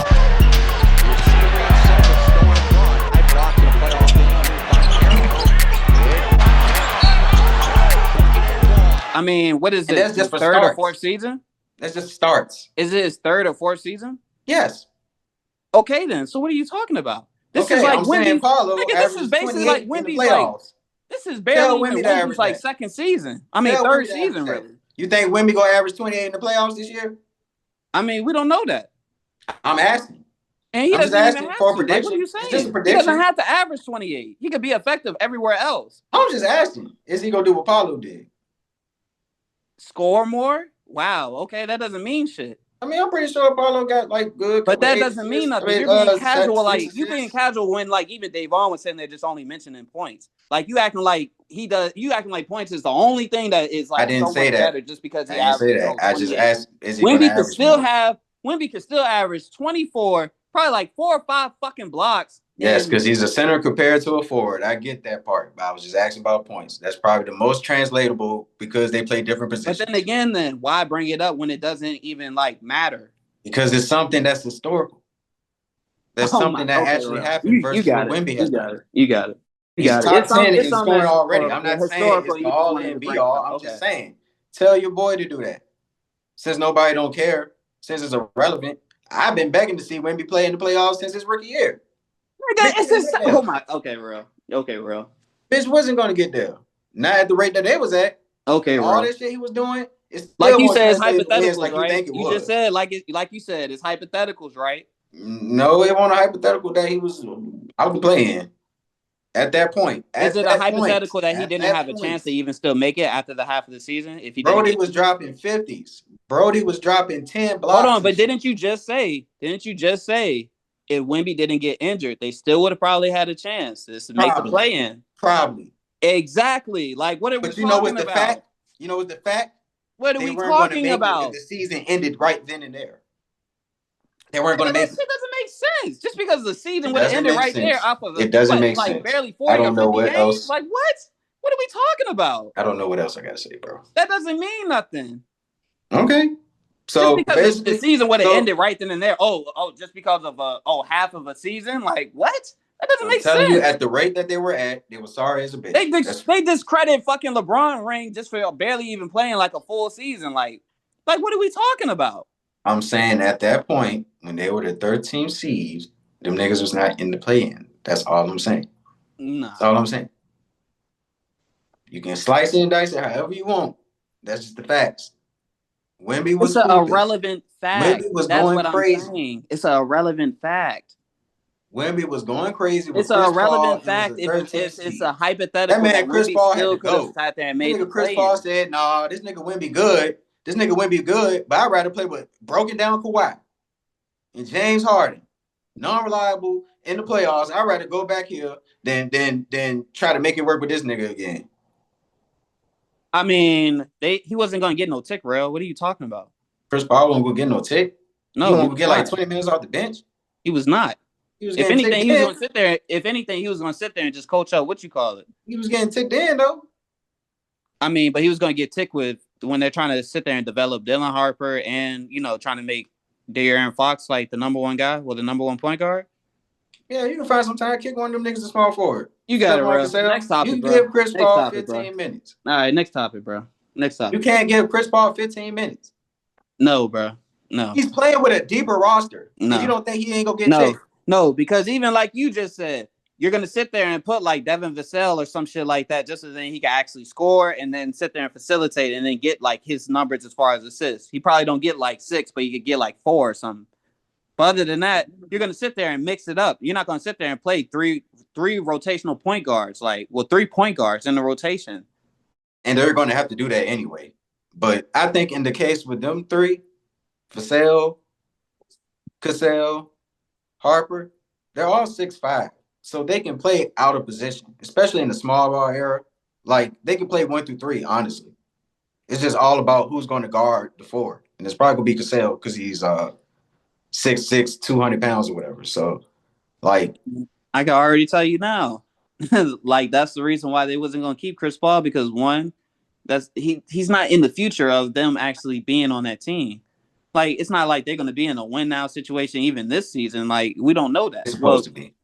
The Spurs don't have time for Chris Paul. If anything, by that time, he's going to be wanting like a office position or some shit. And then, even then, we already know what Chris Paul wanted to do. He wanted to be close to his family. That's the main reason why he went. And solely, we could sit there and actually agree to that just because, like, even Damian Lillard did the same shit. It went to Portland because he'd rather be with his family. Do you think it's more so give and take that he also wants to win too? I mean, it's just lucky enough that they were still in a win now situation. Like, what do you mean? If anything, if the Lakers probably would have offered this nigga a contract, he probably would have went there. Probably so. I can understand that. No, I can agree with that. Then I ain't gonna say Chris Paul left Wemby because he rather play with Kawhi. I'll say he rather play with his family. Then I'll go with that. But I do think he would have found some type of tick. I ain't gonna sit here and say Chris Paul would have been out the rotation because I mean, again, like the Clippers got a lot of depth too, and I think he's going to find like a good 18 minutes there. I mean, it's more point guard availability, but I don't think he's going to be like someone out of the rotation on any team he's on. But that's just my little nitpick. But yeah. Conclusion: I don't want to hear shit about women not having help. Anybody else that we're That's your conclusion, nigga. I mean, he got help right now. Are we coming to agreement that Wemby has enough help to make the play in advance, maybe to the playoffs? Or we go just hold it to play in. We ain't gonna put too much on him. Pause. No, yeah, we're gonna sit there and say, yeah, he's supposed to make the play in at least. All right, because he got to do something, man. The all-time greats have been in the playoffs by this time, so I just need him to join the party so we can see what he's doing. Just told me I was casual the other time for saying if he was supposed to make the play. I just said that like 2 podcasts ago. Yeah, you did. That's Casual crazy. for him. Casual for saying that he make the play in. Yeah, I said they got to be a 7 seed or better. That's what I said this year. Your point? I said there and said they can even be a play-in team. Like, what are you talking about? All right, you got it. I did not say like they can even be just like a play-in team and still be considered like a upgrade basically from like the last season, because that was the conversation. I remember the conversation, Davon. Okay, all right. Yeah, exactly. That's why you grinning. All right. I'm grinning like. Because niggas a needle mover. That's why I'm grinning. Sure, it's somebody we forgetting, but I can't think of anybody. Well, slight shout out to Con Knipple for winning Summer League MVP.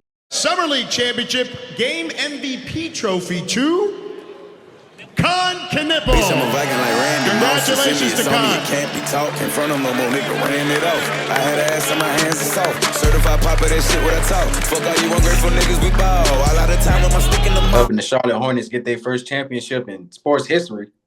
So, or franchise history or whatever. But yeah, Con Knipple, he started off, pretty bad percentages, was kind of, trying to figure it out or whatever. But as the Summer League went along, he had some big time games. Oh wow, he shot that.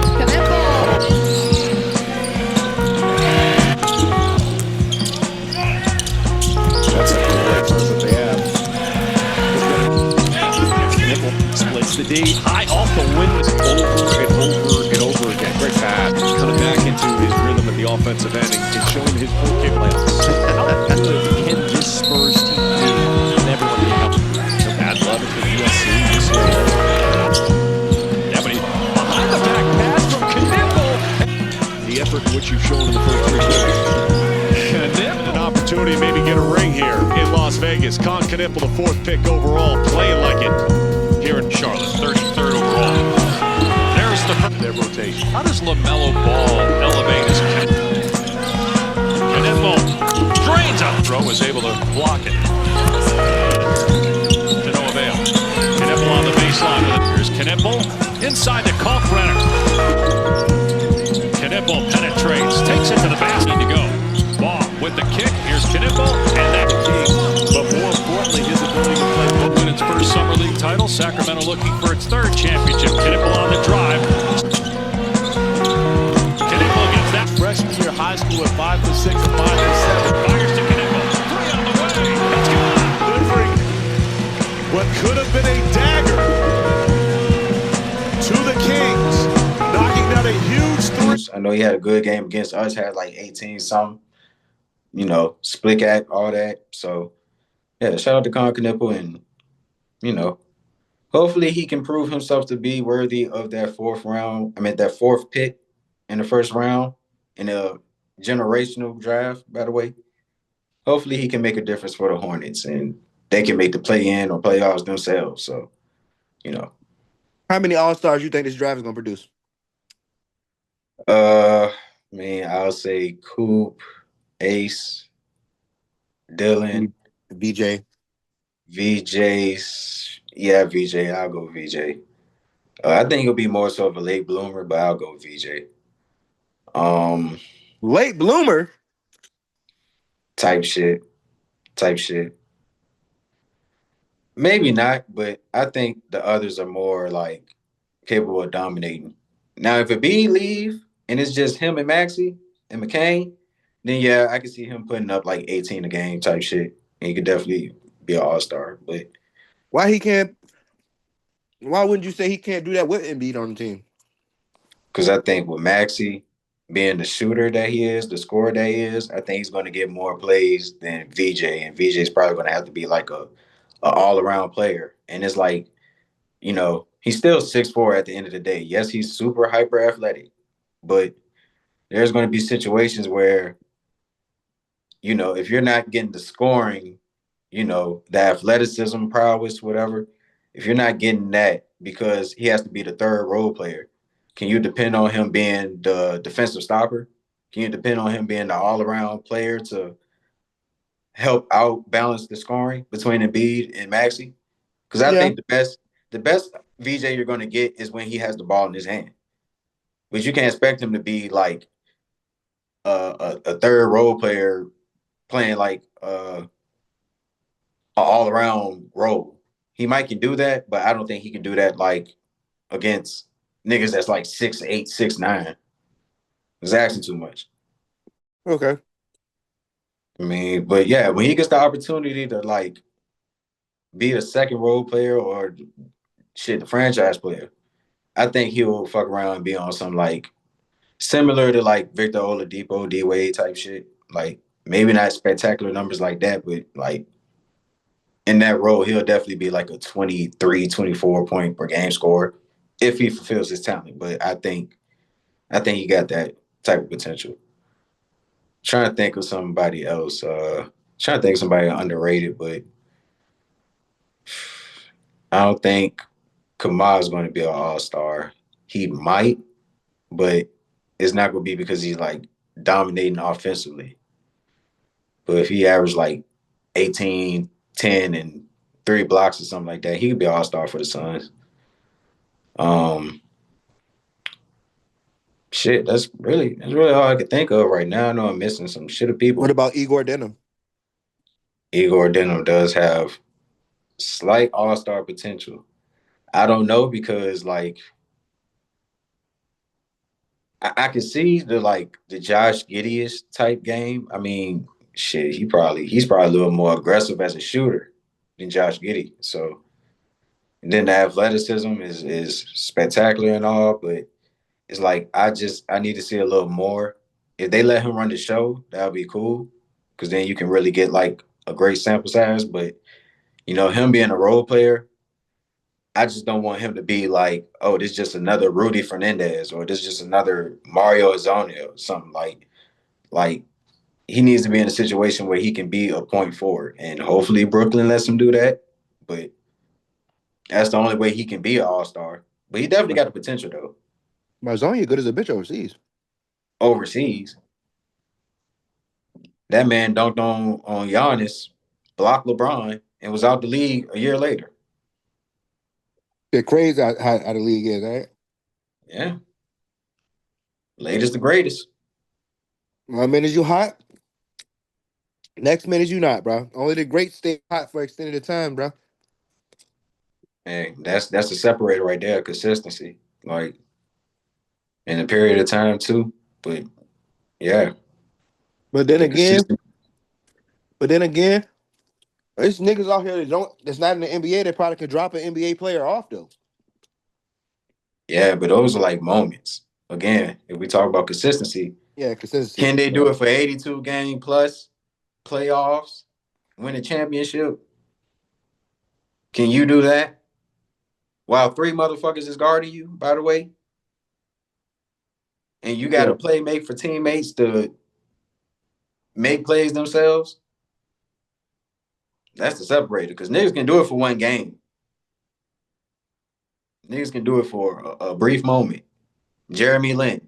Front line when he penetrates. Lin shot, knocks it. Lin puts it up, puts it in. He'll get there quicker. Knocks it down and a foul. They put a body that time. And Lin with a chance for a three-point pass. The lob passes in the paint or the passes to the assist. Tough turnaround shot. Don't let him put it down on the floor. Lin likes the open floor. Spinning, puts it up and backs it in. This is spin here. He almost falls right there. But he recovers and plays the under 3.5. Lin on the drive. Banks it in. Brown wants it. Puts up the two-pointer. Puts it in. Lin for three. Bang! Lin on the drive. Gets inside. Banks it in. On my blood, niggas rush by, I ain't set trippin', I just had no click clack, you mismatchin', fuck swagin', you been jackin', fuck fly, I am fashion, tryna cop that Benz wagon, my bitch driving, my friends crashing, niggas sweat with the chit chat, see a nigga don't shit happen, I'm finna blow and then been laughing, so talk money, shit laughing. Back to Lin, Lin gets hit, puts it in, Lin on the drive, flips it up, banks it in, flips it up, Chandler keeps it alive, Lin has to put it up, got 10 of 19, has 31, screen by Jeffries, now pulls up for the jump shot, got Miller, Liz, reverse layup for 5, 4, Lin, 3, good, to tie, Lin, driving, and 1 more, Lin for the win, got it! Yeah. There's a difference between Vince sanity and Lin sanity. Yeah. Oh, his fall off needs to be studied. Kobe.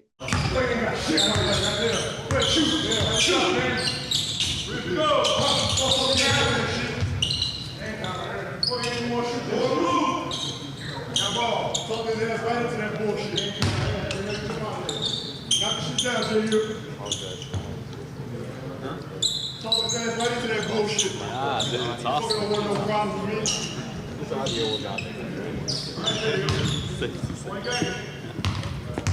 Real uncomfortable. I'm out this motherfucker.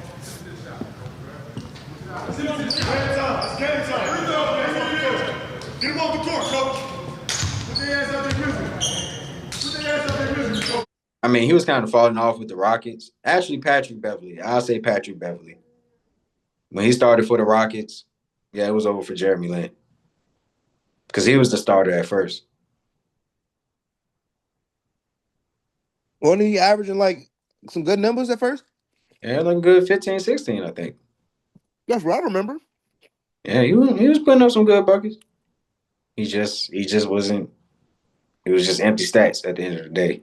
Yeah. Really, you and James Hardaway. Pat, come on in. But if you really look at it, them agents can hoop just like black people, but they just fucking short. They always be historically short or historically big with no fucking handle. Yeah. I mean, but the narrative definitely changing. Because if old boy in Portland can be some, they definitely starting to become more fundamental. I really trailblaze some shit for real. They're starting to become more fundamental. But are you gonna find one that's like, not to be racist here, but are you gonna find one that's like 6'6", athletic, stretch guard type build? Built like Vince Carter type shit? Like, I wouldn't bank on it, but that's not their build. And it's probably something out there though. If it was, give it some time. If it was, I think it'd already be seen, bro. Somebody from China getting off, yeah, they would definitely be on the team already. It's China. Remain to be seen. But yeah, we gotta move on from the hoops if y'all done, or if y'all got anything else y'all wanna talk about. Hey, niggas could talk about this whole KG Giannis shit for real. We could put that on wax, but we ain't got to. I know niggas ain't prepared for that smoke. I mean, niggas can. I'm pro Giannis now. That's what I'm coming to. It's gonna be a 2v1, and I already know this nigga gonna get cooked like his pitcher. Nigga, ain't nobody getting cooked. You see that? You see them noodles? All I'm saying is, obviously, I mean, it's not too far-fetched. From what even Davon sat there and said, oh, like, nigga, this KG is way below goddamn Giannis. Like, obviously not if you got other people sitting there putting KG in front of Giannis. And who are I'm these gonna people tell that you doing now. it? I don't give a fuck about what other people say. Yeah, who is these other people, Rob? We keep I bringing don't up give a other fuck people. about what they say. I mean, you got Bleacher Report, and then you also got, the other guys. I mean, the guys that y'all be watching. Yeah, Yes, I would say Bleacher PC. Report. Shout out to Players' Choice.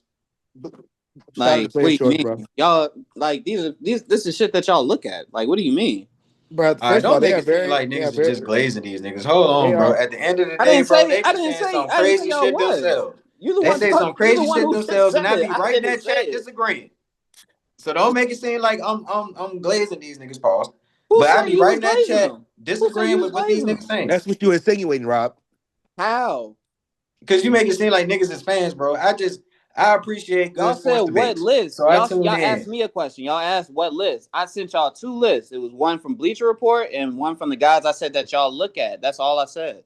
Okay, but specify it. Like, Nigga, just I say ain't got to players. specify shit. Just Stop say getting in players' y'all choice, damn nigga. feelings about shit and assuming dumb shit, basically. Because I'll be damned if somebody think I'm copying them or I'm listening to them and taking Nobody their said word that and y'all running was with it. copying them, real. Well, that's what you was making it sound like. No, I'm just saying. no. That's just what your feelings is making it sound like. No, because this is the internet, nigga. You know how shit Nobody gets said sent. it like that, real. No, all I said Taz, was literally from what y'all asked me. I was answering the question. That's all I did. Taz, us in a circle can understand that. But once this is on the internet, niggas can perceive this in any type of way. That's all I'm saying. It's not that big of a deal. But you know that's true. It's the internet. It's not true. It's very true. It's the internet, my nigga. You know how many people? It's only what you know how many actually people's put out words there. got twisted on the internet? You said who? On the internet. You know how many people's words got twisted on the internet by the public perception? Nigga, that's their fault. Never mind. I ain't finna tell you about internet etiquette. I'm just saying. Right. Like, I fuck with Players' Choice. I fuck people. with Players' Choice. It Y'all is see my name in that millions of chat, people. but y'all know I be disagreeing with a lot of shit y'all say, and a lot of y'all niggas was against Oklahoma City. So you know I was in that motherfucking chat spitting the real shit. Telling y'all whole time, Shea MVP, fuck that Jokic shit. It's millions of people. Hey, it's gonna always be a different opinion about shit. So I don't get it. Hey, I'm just saying. Because Lord behold, one of these niggas actually see this shit and be like, oh, this Outcast real? Oh, he copying our shit? Bullshit. This straight from the dome. Pause.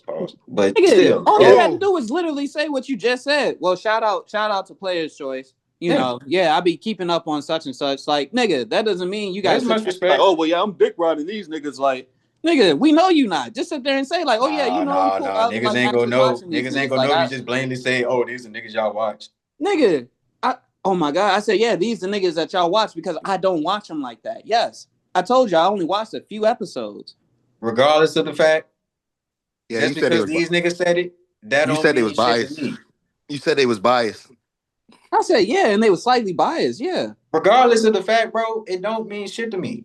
Because in my mind, I believe Giannis is better than Kevin Garnett. Point blank, period. I believe Giannis is better than an NBA player can tell me that. I would say I'm going with Giannis. Oh, right. And do you think I really am going to sit there and go by, exactly what you're going by? Yeah, exactly. No. So what are you going by? Because I'm going by 2 MVPs. MVPs. I'm going by a Finals MVP with the team that he was on as the number 1 option. Exactly. And you can dominant go numbers, 30s and 14s. And you can go ahead and go by the man that. has averaged 28 since 2017. Giannis to the rim. Curry now. Looking to a cutting Antetokounmpo. Inside. Antetokounmpo. Hit to a cutting Antetokounmpo. Got Giannis beat. The take ahead for Giannis.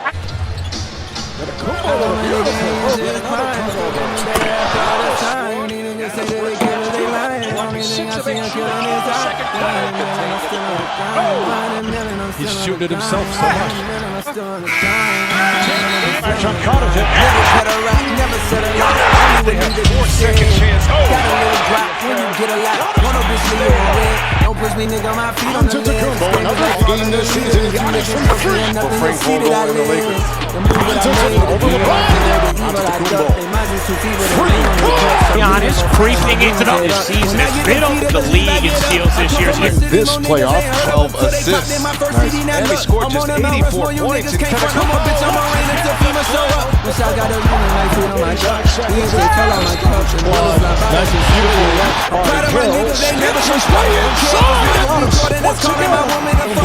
Again, drives inside and throws back to attack.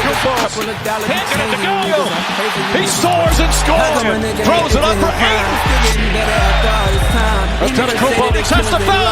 Antetokounmpo throws it down. Bill Bridges running the floor. Shot. Antetokounmpo inside. Giannis tries a three. It's good. The transition Holiday. Sixers making it. Just Here's Giannis at the end of the quarter. Giannis is going for the lead. Embiid with a bucket. Middleton. It really is. And it had, as we said earlier. Giannis hesitation. Off to the races. Giannis is going to take it all the way. Baseline jump shot that nobody knew. Giannis. Knee contusion. Giannis goes to the stand with an offensive rebound. Defense, as you see Giannis goes inside. He's in attack mode. Giannis step bounce on Hart. Backing in, gets in the paint, and lays it up. Ooh, yo, you That's see that 8 big years. one bringing up stats and facts. Okay. That's 8 years of dominance. Kevin Garnett cannot say that. Yeah, go ahead. Say error this, error that. Davon, one thing didn't you just not say is niggas that's not even in the league that could bust some of these niggas' ass. We're talking about 82 games a season. I just gave you 8 years of a sample size. So 8 years of a sample size. So two players that actually play 82 games in a season that you're watching offensively and defensively. You mean gonna sit there and tell me like it's just so far-fetched that Giannis is better than KG? It's not far-fetched, but he's better. Point blank, period. No, it's better because that's what you're not saying. It's an actual you're argument. making it a conversation by saying, "Oh, it's so far-fetched." Is he better or not? Yes or no? You can actually make it an argument. Pretty much is what I'm saying. Who is better, Kevin Garnett or Giannis Giannis Antetokounmpo? It's simple as that. You said what? Who is better, Giannis or KG? Nigga, and yes, in my opinion, I say KG. So that's why we're arguing. Oh my! It's not that far-fetched. I'm saying period. No. The argument was, or not even the argument, because I didn't even try to start an argument. All I sat there and said was, this is what other people are saying. Other people are sitting there saying that also from what I said, because somebody said that it's so far-fetched that KG is not better than Giannis. Who said that? Davon. Well, that's on him. Hold on. Exactly. Nigga, that's what I'm saying. You're arguing about nothing. Hold on. Oh, you said I said KG was better than Giannis? No, I said KG was better than Giannis. And then when I said that, you're just like, oh, nigga, you casual. You don't know ball. When you started sitting there doing your little trolling rant? Yeah. Exactly. So he said is a gap. Yes, he said it was a gap. It's a considerable gap between them two. Oh my. Well, that's what he's saying. I wouldn't say it's a considerable gap. I say it's two players. I think somebody's clearly better. That's what I would say. I say it's two players. Like I said, it's Giannis, I ain't gonna, Dirk, spend too much on Dirk, this and right KG, bro. But, I mean, Giannis, Dirk, and KG. Shit, I gotta get ready. I'm talking to y'all niggas and I get up out of here. Yeah, this nigga got ducked the smoke. Woo, woo. Nigga, I ain't ducking no smoke. Yeah. I'm still talking. He ducking smoke. Really, I'm just saying I need to get ready while I'm talking to y'all. Pretty much. That's what I'm saying. My bad, boss. Like I said, get out y'all feelings because y'all. I'm sorry. I didn't mean to, bro. It sounded like you was trying to swerve. But no, that's really it, though. That's really it. We honestly came to the. I mean, I don't know. I mean, we all got our opinions. Then, I mean, if Threezy think it's a sizable gap, that's his opinion. I just think point blank period, Giannis is clearly better, and you think KG is better. If that's our opinions, that's our opinions. But I'm just saying. Yeah, but he's not giving no facts. He's not giving no facts on that shit, though. He's just it's opinionated, but it's his opinion. How am I not giving facts? It's his opinion, but he's not giving. He was a better shooter. I said he was a better defensive player. He didn't want to react. He wanted to pull it out. Scotty goes down. I don't get a small piece up. Get the pictures see the beauty in the beast of the madman. The bad man is here. Cause a nigga like me smells wreck in the air. Just ain't fair shit that I be doing to niggas. Get away with the same shit, ruin the niggas. Cover all ground and I roll thick like the fall. Only motherfucking friend I ever had was the dog. Never ate the hog, glad to say I smoke plenty, yeah. The 5th precinct, the name one of many, yeah. In one verse, I beat you worse than your mama. I fuck around, I eat you first like dumb. Smith Ridnour, he missed the shot with it. Turns and fades and hits. And then he got fouled. Oh, Kevin Garnett for three. Hooks ahead. Finding Garnett for three. Let me out the trunk, never really got better. So I'm not on point, I just might flip quick to make it progression. Got no loose screws from the table in your kitchen. I'm itching, let's hope you ain't around when I scratch. Just like I said before, eats like a cat. Working on Robert Horry to take that shot. His shoulder is hurting. Quick, And this is 4 don't play. Working on George. Corkscrews up, and he has two. Lost my hand. Somewhere will be like lost my man. Take it the hardest. About to get dog shit and run that. Shit, niggas talking big. Done that. What? Let me know. He like what I'm saying. So shut the fuck up and let me flow. Yo, you think it's a game? Keep playing. They gon' find your ass somewhere in the creek lane. So you just ain't down yet. And in a minute, you gon' be that motherfucker that they ain't found. Hold off from making movies and make moves. Stop talking about shit that you can't prove. I'm the mountain you can't. Here's Garnett. He hit from one baseline. He's hit. Garnett's perfect over Horry. He's still in the fourth quarter. Inserted the has to get it out to Garnett, and Garnett will let it. Here he is. Madsen trying to stay with him. There's a double team by Kobe, and still he's with Garnett. Garnett will take it through. Like, what do you mean? Was he a better player overall? Yes. Does the resume show that? Not just based off of the resume, based off the eye test. The eye test shows that Giannis has been dominating since he entered his prime. In a different league. In a different league now. In a different era, different league. But guess what? Kevin Garnett in his own prime, in his own era, in his own dominance. Can I say he was more dominant? Why wasn't he doing that? Why wasn't he doing that when KG was even on the brink of, like, you know, retiring and everything? What are you talking about? Giannis? Yes. He was. He wasn't. He was averaging like 22 at that time.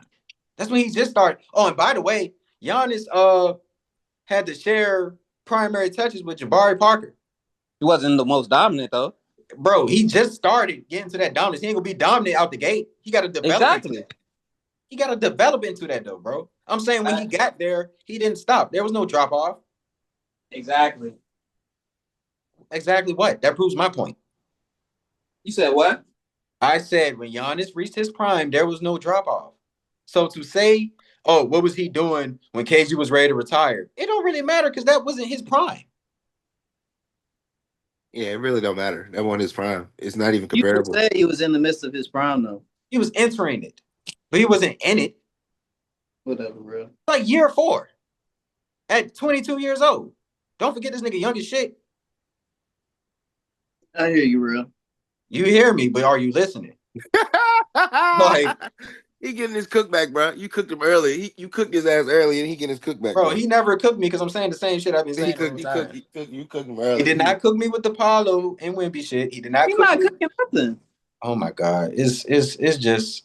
See, I'm glad it's on tape. I would love for the viewers to fucking decide this shit because it's like I'm putting up stats, I'm putting up numbers, I'm putting up resumes, and niggas telling me I'm not cooking shit.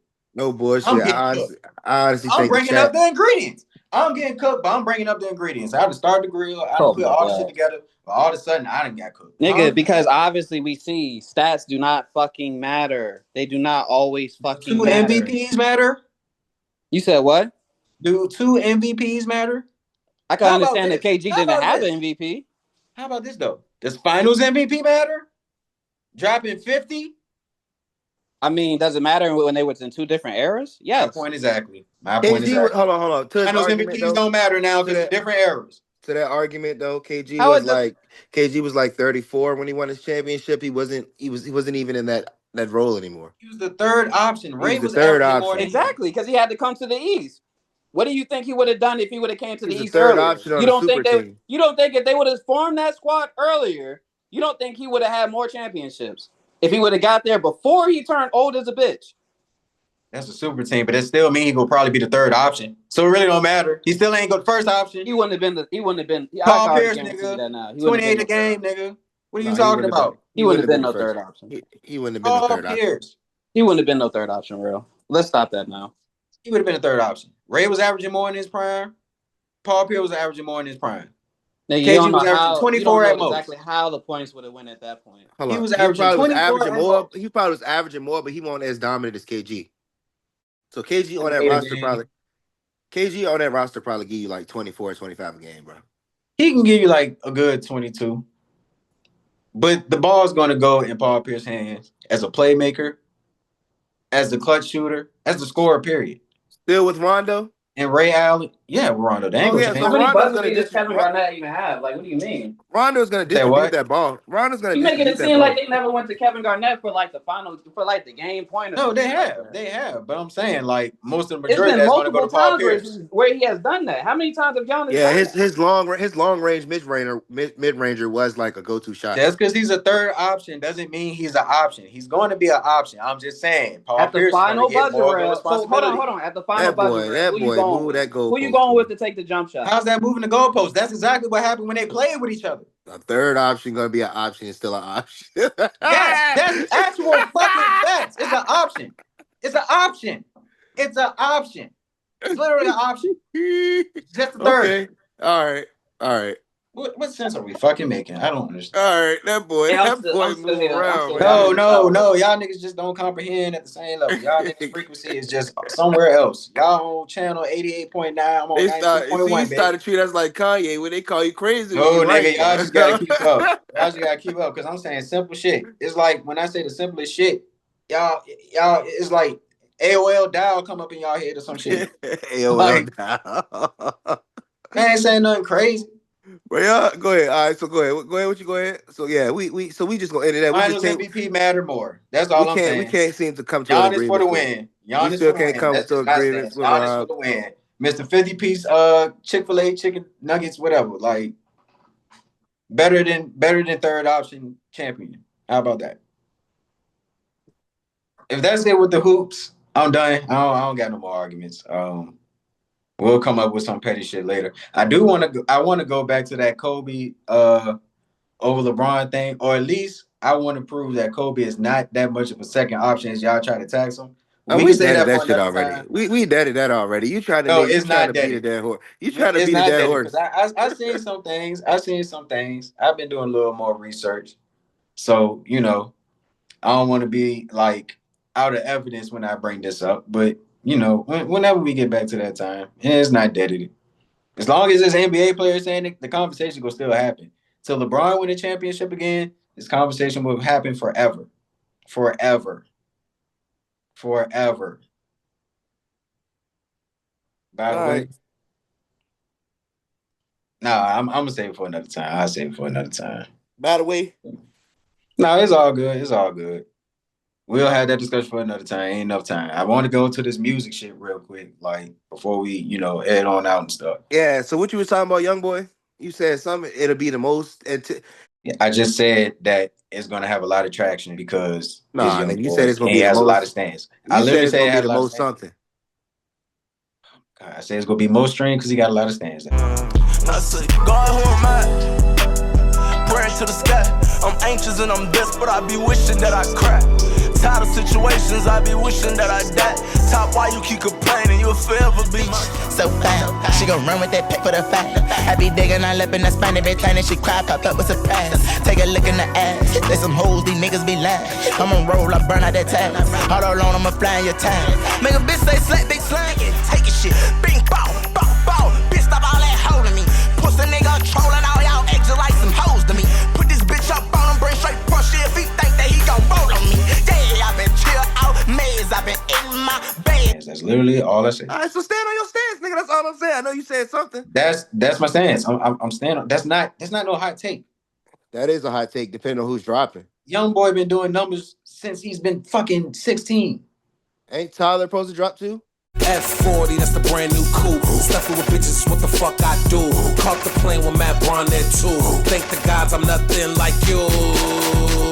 like you, bitch, like you, pussy, like you, nigga, stop playing with me. He already did, and niggas Oh, is he already already did? off that. No disrespect to Tyler, but like you already know the young boy fan, bro. I'm speaking from a young boy fan perspective, and I'm slightly a young boy fan. I got my favorite songs here and there, but I'm not no diehard. The diehards, the niggas that walk with shiesties in 100-degree weather, 4 o'clock p.m. I'm talking about those niggas, like with the hoodie over it, like with the the hoodie over. diehards. Yeah. That motherfucker be green or something. But anyway, I'm talking about those ones that consistently listen to Young Boy, bro. He got 30 songs on that bitch, bro. Do you know these niggas go play it to Christmas time? They go play it Gotcha. for Christmas. All types of opinion. But it got some fire jokes on it. I ain't gonna like you got a couple songs.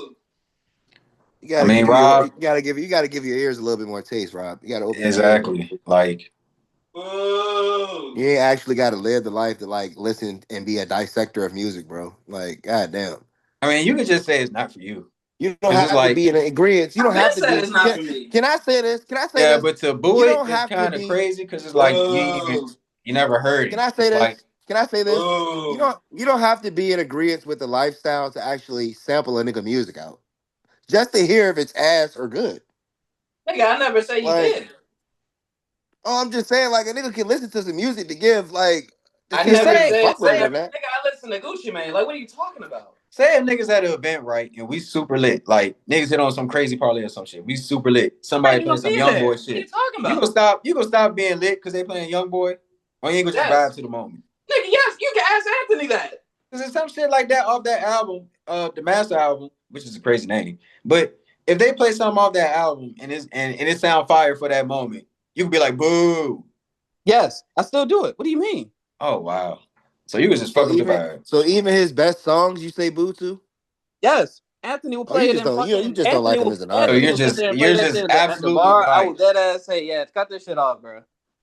So you don't Well, like damn. So you don't Whoever think is none of his around, it's not music like is I'm a gonna good sit there song? and yell out. It's not I'm gonna sit there and yell out, man, cut this shit off. But whoever's around me, I'm gonna be like, man, I wish he cut this shit off, or I wish he changed the song or some shit. So you I don't saying give he a fuck doesn't who make good vibing music? or whatever. Like, bro, I'll sit there and say it. Like, bro, this shit does not move me at all. Like, this shit is trash to me. I will say that to me. like there's a lot of niggas that I think is trash. I heard some of their music and they fuck around have some gems. So it's like that's Bro, just all people I'm say saying. That's currency all my trash, perspective. but I don't care about that. Okay, well that's easy on because again, like You it's said it's you said nigga said who asked? You said nigga said who asked?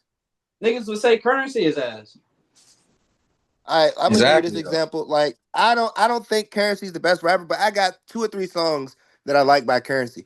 What my difference is with you is you're just saying NBA YoungBoy's ass, and I'm wondering, have you ever gave him a chance, or is it just like you don't like Yes, him as I an gave him artist? a chance. Nigga, I have at least like 1 or 2 songs that I actually have that I have in my Apple Music right now, but I don't play them like that. So then it's not It's an matter automatic of boo. fact, So you think there's 2 songs you like 2 songs? I mean, it's not like I'm not gonna pick like one song Oh or two my songs god, out of this something. nigga That's is all I am arguing. saying. That is all I'm saying. That's all I'm saying, Y'all bro. acting like I don't give a chance. Like, what do you mean? If You're somebody not right play, now. if You're somebody not, bro. play You me, if just somebody said plays me a boo. legit song that they think is fire, and they play it, I'm going to sit there and say it's trash afterwards. But you could be like, but that junk do go a little bit though. Like No. I don't understand what we're talking about at this point. Like I thought as soon as you heard Young Boy come on, you'd be like, "Boo! Just turn that shit off. It's ass. I don't like on some I don't like Young Boy type shit. Like If fuck it's him. a I don't song like I him." never heard before, I'm gonna sit there, listen to it. But once I already listen to like the lyrics, I'm just already gonna be like, bro, nah, I don't like this. Oh well, yeah. If you think that, then half of his music is all the same. So yeah, I mean, yeah, I get what you're saying. But he And do got exactly what you're fucking saying. It's all the fucking same. yeah, he Like, got what one. the He got fuck? it could be 1 or 2. Yeah, but he got 1 or 2 gems that I like though. yeah, Bro, fuck around have some gems now. Yeah, like I ain't gonna sit here and say gems all for of his. I'm y'all. not gonna say all of his music is ass because I do like those 2 songs. Like so, I get what you're saying though. If he come on, it's not some shit that I'm privy of tasting to listen to. But like he's dropping an album, and I'm not talking to you, Rob. I'm just saying in general. He's dropping an album, and I am a fan of music. I will give it a chance. I'm not saying if I even do like the album, it's not gonna be something I'm riding around listening to Young Boy. But I can say it's an album that it came out, and I like it for the moment. And I think it was a good album. I think I can like listen to the shit. I'm not one of these niggas like Rail said with the shiesty and shit. I think that's a little extreme. Like most niggas live the life that they like. You know what I'm saying? You know what I'm saying? He living, so they listen to it because it's relatable. But see, I'm listening to it just like because I got a music ear. I got a taste for music. I like it. You know what I'm saying? Go into the little trap niche. Not that too much deep in the young boy trap because you know what I mean. Like Yeah, deep in the trenches. Davon. You know That's how long it took you to actually admit K-Dot actually washing your boy and everything? I mean, it didn't take me long. I knew he was getting smoked when It took you a while, and then even still now you can still be biased on a lot of shit. So I'm don't just sit there and biased to say the niggas. fact, I'm bro. just no. Oh, it's a music ear, like My whole argument was niggas that switched up on Drake. That hold on, that see we see now you touching different. See that was my whole argument about that shit. you said, not like us was trash. I was just saying niggas switching up on Drake, acting like you know what I'm saying Drake not sweet and shit. You That's said my not whole like argument. us was trash. I never said nothing. I always acknowledged that he got smoked on that. He's a minor, nigga. I was singing it, nigga. I posted this. I was listening to the album. It's receipts in this chat for me saying G and X was like the sweetest album that was out right now. Like, I mean, I'm not privy. I'm not fucking oblivious to music, Rob. You clearly are, because you was sitting there saying that shit was trash. I mean, because I'm more biased to Drake in the moment, bro. So I kind of was in that kind of mode type shit. Like, but I mean, just because I say I don't like a person's music, there's plenty of like producers and everything that can sit there and say they don't like a artist or whatever. And I they don't guarantee you, though, I can say this. Matter of I can fact, say this. hold on. Time out. Didn't Costa not even? Well, yeah. What's his name? I think it is Costa not. Didn't he sit there and say, "Who the fuck is Wale?" And he had to actually look up Wale, basically. He's casual though. He's casual though. Like bro, he's like casual what are we though. talking about? Like that's like I like Castanet chat. I love Castanet. You know what I'm saying? Extremely I fuck successful with black Kai man. too. But like I fuck with Cab, but like that was one of the true moments, one of the moments of any moment that I thought he was super corny in. Bro. What up, Rusky? You good? What you playing on your Nintendo Switch? Smash. Smash Bros? I'll beat you. Alright, gang. Does anybody have the Nintendo Switch? You're not even a Nintendo Switch type of nigga. Wally. Oh my god, that was somebody crazy. Wale. What he do? Rap. Oh, work.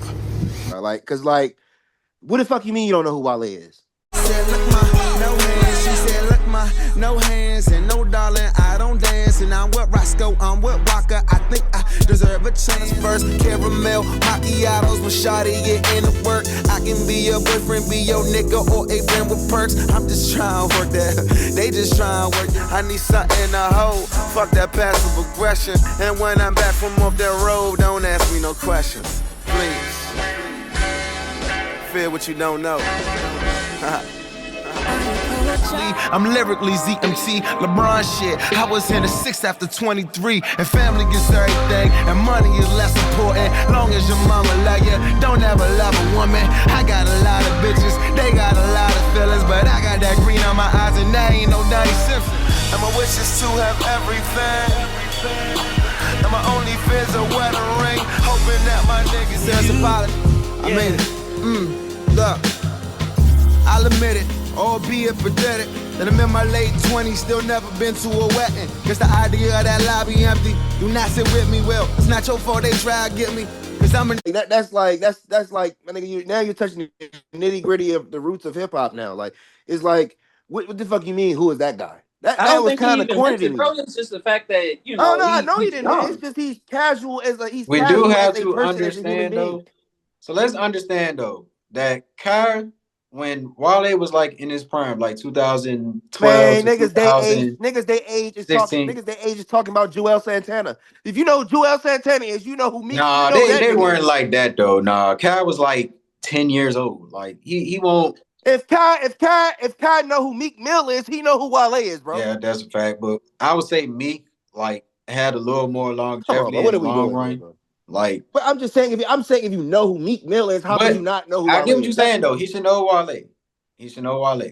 So how, I'm just saying, like, he's saying like maybe he's saying like he's seen him in person. Consideration. Yeah, that's all I'm saying. Yeah, I give you that. But hold on, I can't give you that because these niggas know what OG music is. And then he also had a video later where he was like, he played Lotus Flower Bomb. He was like, oh shit, that's my shit. Damn, now I remember. Like, so it's type shit like that. Like the nigga was 9 years old when Wale was that still even proves my point right there though. Oh damn. that still even proves my point right there, though. That even if you are like a music head or you like so far into music and stuff, that don't mean you know every single person's music and stuff, Bro, though. you know who Wale is. Fuck that, bro. Fuck that. Fuck that, bro. Niggas, I Fuck know that. niggas who should That's know Wale like is, Wale. of course. that's like saying you a fan of hip hop and you don't know who Eminem is. Fuck that, bro. Like hell no, bro. Nigga's too big to miss him. I'm not trying to hear that. Oh, nigga, half the songs that came out in that generation when he was 9 or 10 won't too far off Wale hits. What do you mean? What the fuck you mean? It He was still definitely on the was radio. though.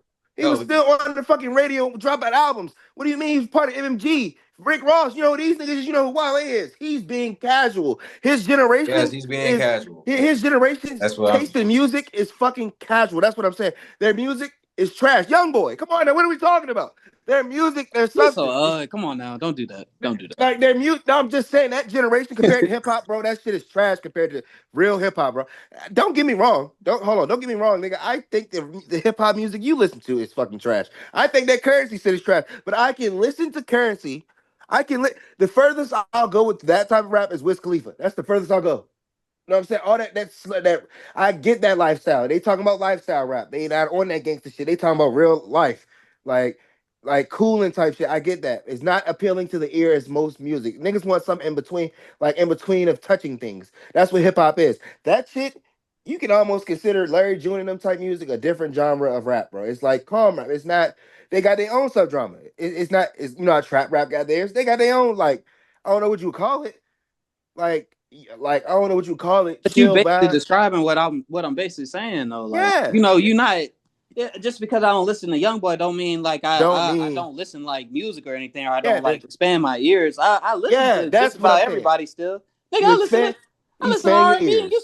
you sit there and call me soft for listening to that shit. That's because we trolling, we niggas. I still don't think you know about certain shit. I'm just saying, like, Yeah, all right. so it's like niggas taste in music. That's all I'm saying. I wouldn't look at you and be like, yeah, this nigga listens to this nigga then heard this NBA young boy. I know this nigga that heard this NBA young boy song before. Nigga not gonna think that with you. Like, so nigga now you wouldn't even probably hang with a nigga that listen to this shit predominantly, Rob. Come on now, bro. What are you talking about? I don't sit there and think that you sit there and like pull up YoungBoy or sit there and pull up Currency like that. What do you Because we're mean? not making that comparison. Would you sit here and say that I listen? Would you look at me and say, oh, he listened to Playboy Cardi? No.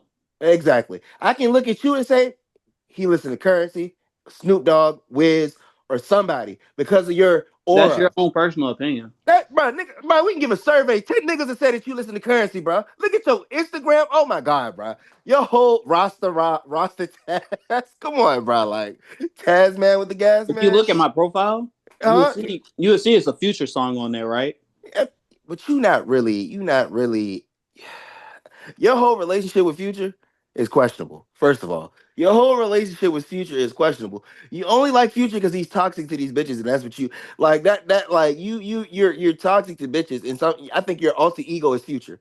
When you get so toxic, that's your alter ego. Oh fuck that! You turn that shit on and you dog bitches. But you're not a Future. You're not a Future. You're not a Future. You're not a Future fan for real. You like. I can probably tell you when you became a Future fan in 2015. He won't know Future fan when Pluto was out. You won't. No, you won't listen. I can tell you what you listen to. You won't listen in the Future. You won't none of us was listening in the Future. None of us. How not? All right, bro, you casual now. Nah. None of us. Who on this phone? Who on this chat right now was listening to Gucci? Playing that shit all the time. I didn't listen to Gucci till like 2010. So like I'm a little late on the Gucci, like the old classics and stuff. I wasn't really rocking with that. But when Who Gucci on this got chat? like Nobody was playing trap music out of us. I was playing. Whoa! When Chauncey had that whip, when he had them big ass 12s or whatever the fuck he had in that big ass truck, bro. Was I not playing Trap House 3 by Gucci Mane? Yeah, Rick Ross? you just got on Trap House 3. Yeah, you just got on No, but Trap I House said 3. 2010.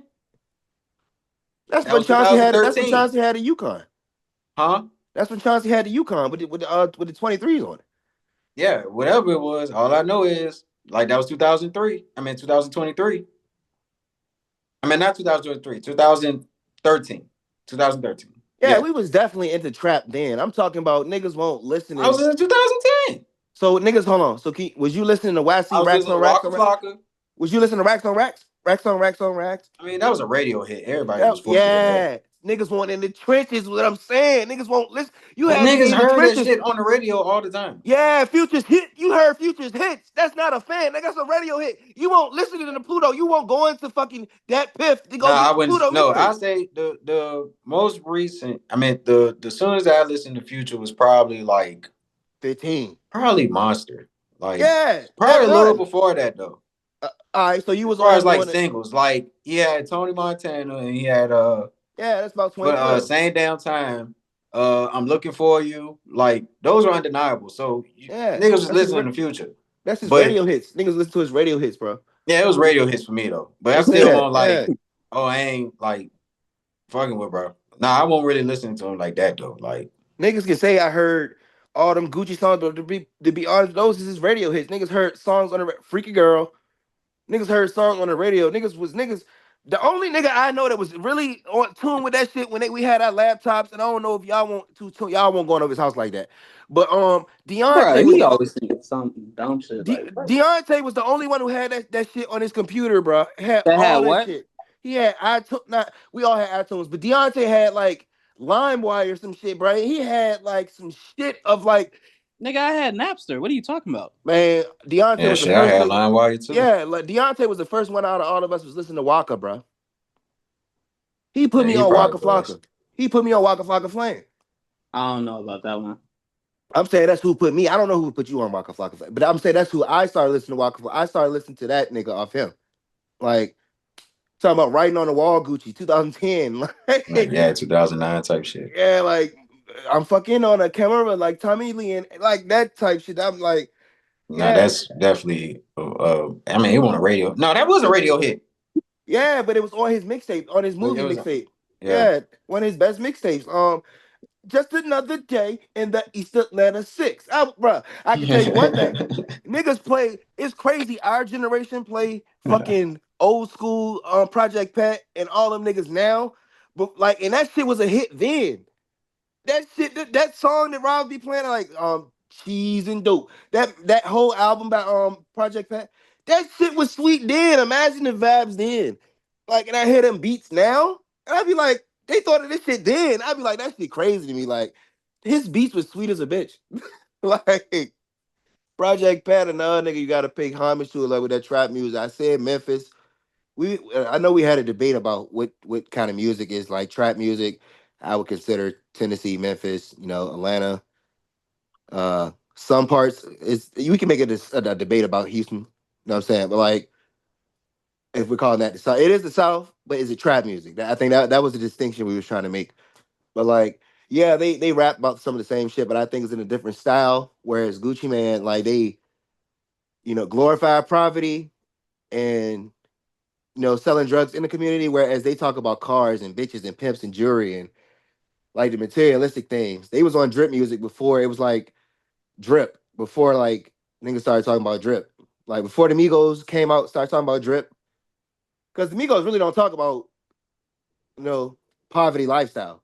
Even though that's not they don't come from that. So I understand why they never rapped about that though. Like, so they never rapped about what Gucci and them niggas rapped about. They always rap about fucking bitches and drugs. So I get it's the generation, bro. The generation in music didn't change. These rappers, they ain't talking about like going through the struggle. These niggas talk like the new generation just talking about killing niggas for real, for real. Like drilling on each other. Whoa. Pause.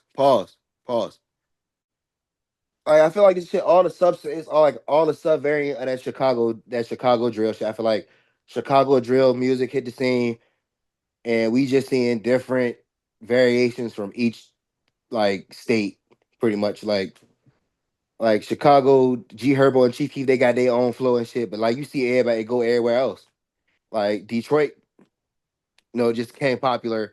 I'm not saying they just became popular. That would be casual of me to say Detroit just came like popular, but like they've picked up a lot. I'm saying they've picked up a lot. Like the North didn't picked up.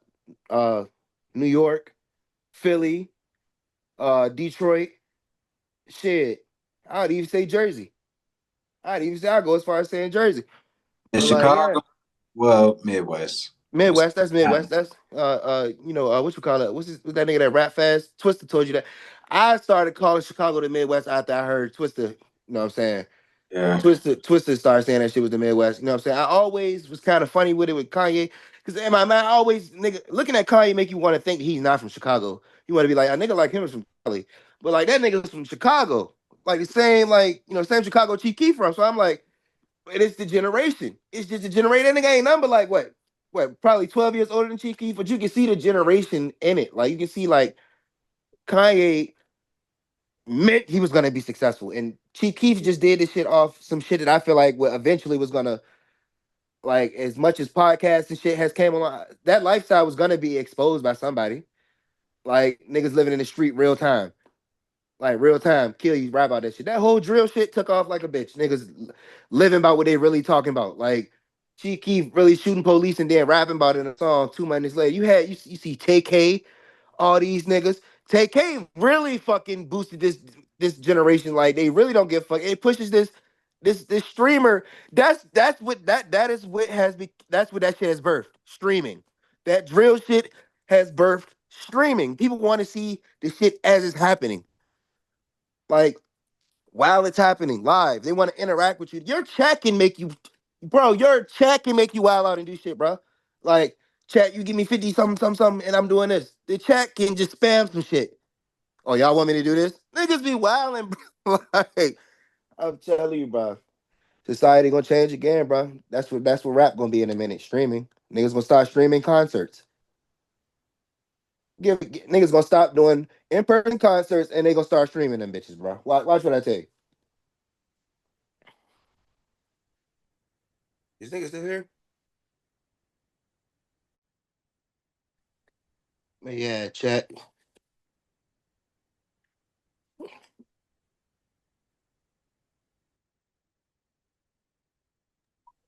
Oh, he went out. Hey, my bad. I'm gonna have to delete that part. You still there, Rock? Yo. Hey, you swerve. I was going for a fucking minute. All right, damn it. I guess I gotta. Shit, I'm finishing this shit off. I was trying to do some research for the pod, but goddamn, like, cause as we're talking about hip hop and funny that we brought up Wale in the whole casting in situation, but yeah, Wale just dropped a song. Well, he's a feature on the song. It's called Damage Control. Him and Pusha T, and they said Pusha T going crazy. I ain't even get to listen to the Pusha T part, so I'm not gonna keep playing that for copyright reasons, but yeah, I'm gonna tune into that because they said Pusha T was talking about Birdman, was talking about some niggas. So hey, what Push say? What's the ad lib? Smoke, crazy work. Still there, nigga. Yeah. What? Say shit. Hey, Pusha T going crazy on niggas. What'd he say? I don't even know. I gotta see. I just seen it on Instagram. I was listening to the song, but it was on Wale part. It's him, Wale, and somebody. But yeah, crazy. Like we was just talking about Wale and these niggas drop a song. They been said it was gonna come out, but yeah, that shit just dropped. And it's going viral, low key. So You said Wale song? Yeah, it's called Damage Control. That shit just dropped. Damn, so Push on his run now. Yeah, he on it. Yeah. He said he talking shit though. He was talking about Birdman or something. Let me see. I was just on Instagram. I was just looking at some shit about Birdman earlier. Like him and Gilly old beef. Or him and Gilly beefing or whatever. But that's old. I already say damn again. No, it was like last year or some shit. That nigga Poetic Flacco had posted or put on the video or YouTube or whatever.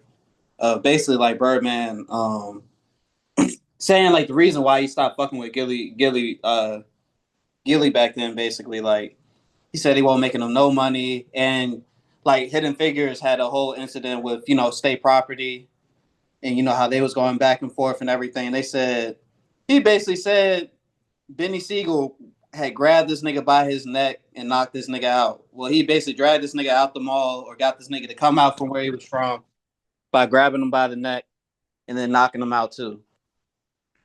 God damn. But Gilly claiming that he didn't get knocked out and he ain't what you call it. He said he basically ducked.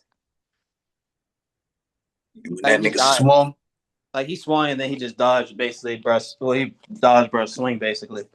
I dodged this way. I was like, you nut ass nigga. Then I pull out the 9. Fuck. He ducked it though. He ducked it. He dodged it. Wallow in the back. Man, none of that shit happened. Stupid ass. What the fuck are you talking about? Like, nah, you know, as soon as he it's because Whack 100 was on a $1 million worth of game joint too. Yep. And he brought it up basically. and that's when Wallow had jumped in. He was like, oh yeah, he ran. The nigga Stunner owe me some bread, man. Stunner said that he ain't make him no bread though. That's what Whack was saying.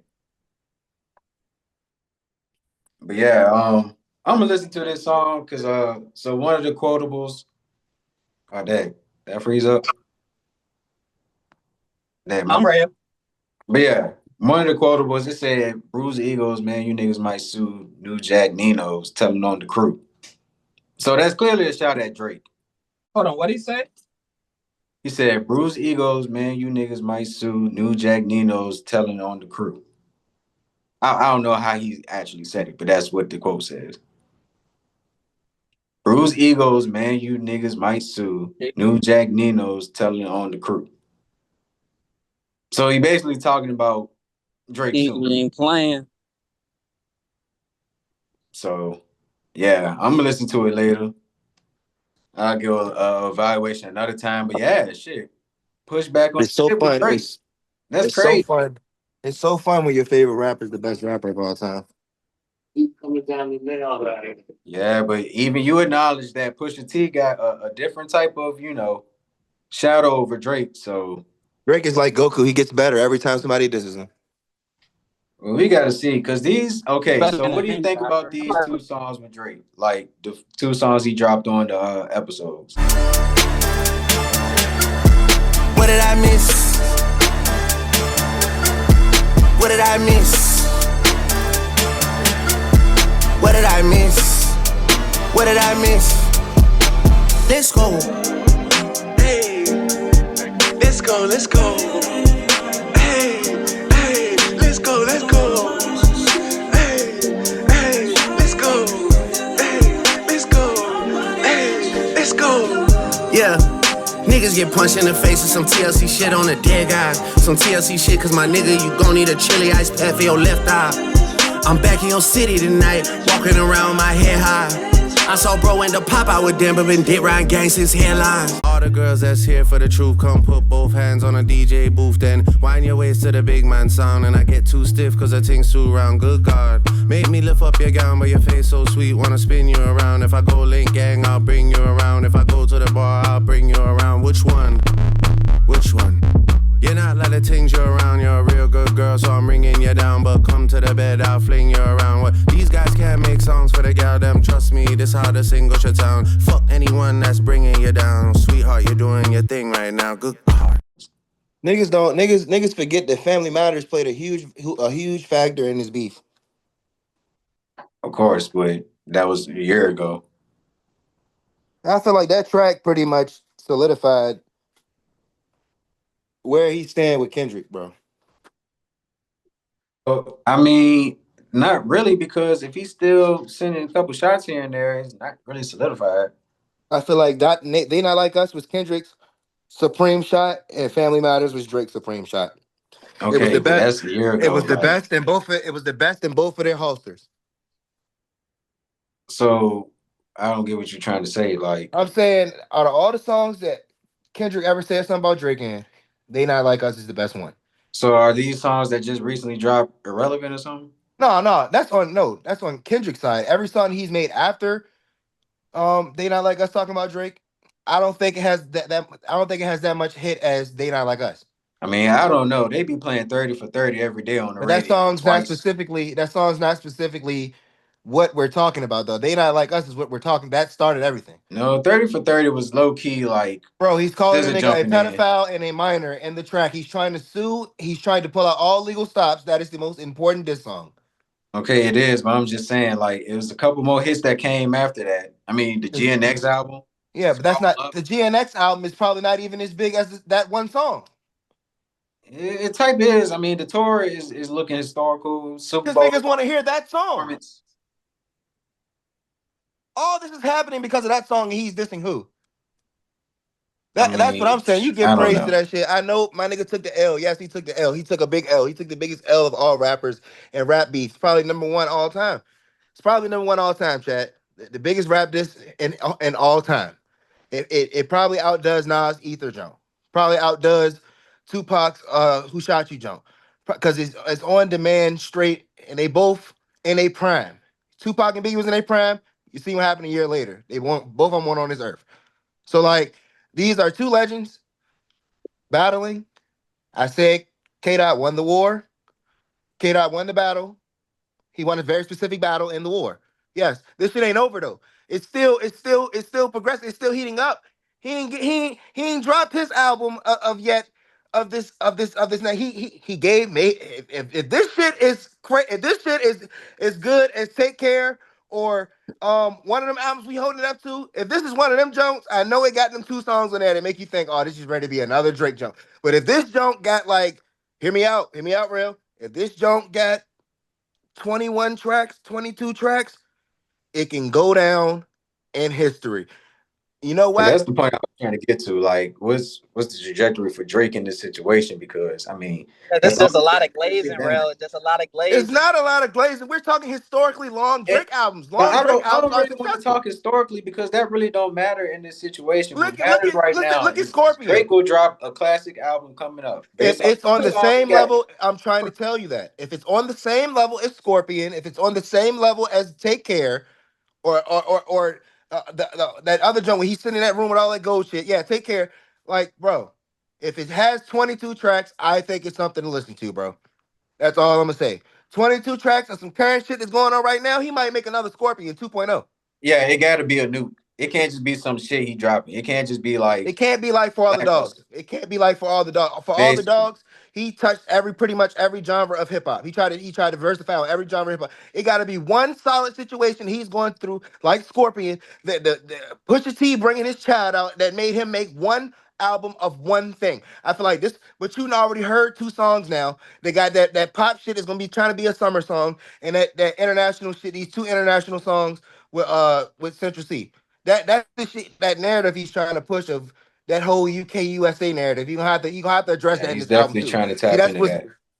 yeah. So this was making it feel like it's not gonna be an organic. It's not gonna be a Scorpion type album because he's still trying to touch other things. He wasn't trying to do that on Scorpion. He was straight sad. He was exposed. He was touched. Nigga wanted to rap about like positive. Nigga wanted to rap about crazy shit. That's one of his lyrically deep bags. Take Care and Scorpion. Like past the pencil shit. That's what those two albums is what I glaze. Though that is the Drake fan that I am. Whoa, That's the Drake fan that I am. You're not gonna You're not gonna sit here hear me say, "Oh, honestly, never mind." Is one of my favorite albums. You're not gonna hear me say Nothing Was the Same is my favorite album. I don't like that type of Drake. I'm not a Marvin's Room Drake fan. Yes, I will vibe to that shit. The only R&B thing that I like about Drake, honestly, is the last joint he just came out with. I can't, and that's mixed with rap. I can't do R&B Drake. I'll give him his props and touching that lane, but I can't. I'm a Drake fan of those two albums, bro. So when I say that, I'm a hater. No, you're not a hater. You exposed the ghostwriter shit. That made me lose credibility in that junk with the writing on it. Reading it, that made me second guess that junk because y'all niggas was like he had a ghostwriter. But these last two Jones, bro. Oh, bro. If we get that, yeah. I think we can start. I think it's narrow. It's neck and neck. It's neck and neck now. Like I think he can save face because he dropped some fire. You can't deny Drake when he dropped fire, bro. And I agree with that. So can I ask you this question? Yeah, and it's ready to be the summer. This shit, real. This last point. Mm-hmm. If he drop it now, it's gonna bang for the entire year. It's gonna bang for the summer and the winter. He gonna catch two birds with one stone. He can relax for the whole year, bro. Just think about that. Like he'll snatch the summer and the winter. Cause you really not gonna get into a good Drake album until like 2 months from now. Like when that bitch really hitting. I I don't agree know. with that. Niggas ain't Drake fans. Niggas is I ain't gonna say Kendrick Lamar fans, but ever since it's something other than Drake now, and I'm not saying it wasn't then, but it couldn't convince me. You Like, think he gonna drop in November? no, I think he's gonna drop in probably the next 30 days. I feel like when we watching all these snippets and shit, it's like gonna be a series leading up to the album. So how long can the series last? What, 2 weeks, a week? It's gonna drop this month or next month, bro. Like, probably fuck around be this week. Like he gonna get his say in. That's why nobody is trying to drop an album. Like that's why everybody's dropping their shits right now because he's letting you know when he's gonna drop because you know you're not gonna survive on the same day. Nick, like the only person that can do that is probably Kendrick. Like he ain't try to, and he ain't even try to do that. He ain't try to make it about sales because he's not gonna beat Drake with sales on the same day. You can't make that. He can't try to go at Drake with that. The only thing niggas gotta go at Drake is real shit. You're not a thug. You are a white boy. Your son. You're gay. Your nails. Because you can't talk about sales. You gotta talk. You gotta attack his character. You gotta attack him, and that shit just make him better, bro. That shit pushed him to write Family Matters, which is I think is like top 15, one of his top 15 songs where he's in a lyrical bag. Every song he's made about dissing a nigga is one of them jumps like he's in his bag. Look at the jump he just Diddy in, bro. In his bag. We didn't even know he was talking about Diddy till the meme came out. That's how silent Drake is with this spin shit. Like nigga talking about Cassie the whole time. Niggas put that all together. Like, come on, bro. This nigga, Body Pharrell. He from VA. Body Pharrell got his legacy in his house. Pharrell ain't Pharrell no don't rapper. say. Pharrell is definitely a rapper. Pharrell's a Grammy-nominated, Grammy-winning rapper. But he's Like, not no battle rapper. Nigga. no, Like, what you no, talking no. about? We're not moving the goalpost. He is classified as a That's not rapper, moving bro. the goalposts, nigga. Like, what do you Yeah, mean? That's yeah. not no nigga that you expect that's just gonna be like this and a nigga. Like, what do you He's mean? top seven. He's top 75. He's Top top 75. 75, and yes, He's top being a 75. producer and a artist, yes. He's top 75 artist all time. But as That's far as dissing somebody, what are we talking about? No. arguably top 50. But as far as dissing somebody, who the fuck can't sit there and like package up Pharrell in a bar for bar like The way he packaged them up, nigga. Don't act like nigga, this it's ain't. Pharrell. It's Pharrell. That nigga ain't no street nigga or nothing. It ain't like he casually He's like. a skateboarder. All right, Like, we're talking about Pharrell here. Like, that's a win that nobody even really talks about for real. niggas do Whoa, whoa, talk whoa. about Pharrell. Pharrell is Are a you fucking discrediting Grammy Pharrell? nominated I'm artist. What are saying you they don't talking bring it about? up. They don't bring that shit up like that no more, bro. As far as what? His music? I'm saying as far as like in the news or anything, you don't never really hear Drake about how Drake bodied Pharrell or anything like that. Oh Bro, he yeah, rap about yeah. this shit Because all the really, time. didn't he See, just buy his that, jewelry that was already auctioned? bro, that's how I know he's not no Drake fan. Nigga, what? Every chance he get to talk about doing something to Pharrell and the niggas he's rapping about, he's saying he's making subliminals. Do you? Bro, what? It's too deep to get into it because it'll be too much to explain. Nigga, you It'll just be too much to because you explain. can't actually explain it. Like, what are you talking about? It's just too much to You explain, bro. can't actually explain your point It's a here. deep Like, rooted. I'm trying to say it, bro. It's a deep rooted hate between Kanye, Pusha T, Pharrell, all them niggas. It's a deep rooted hate. This is not just all the niggas I just named. He has the same hatred for about all them niggas. They all support each other.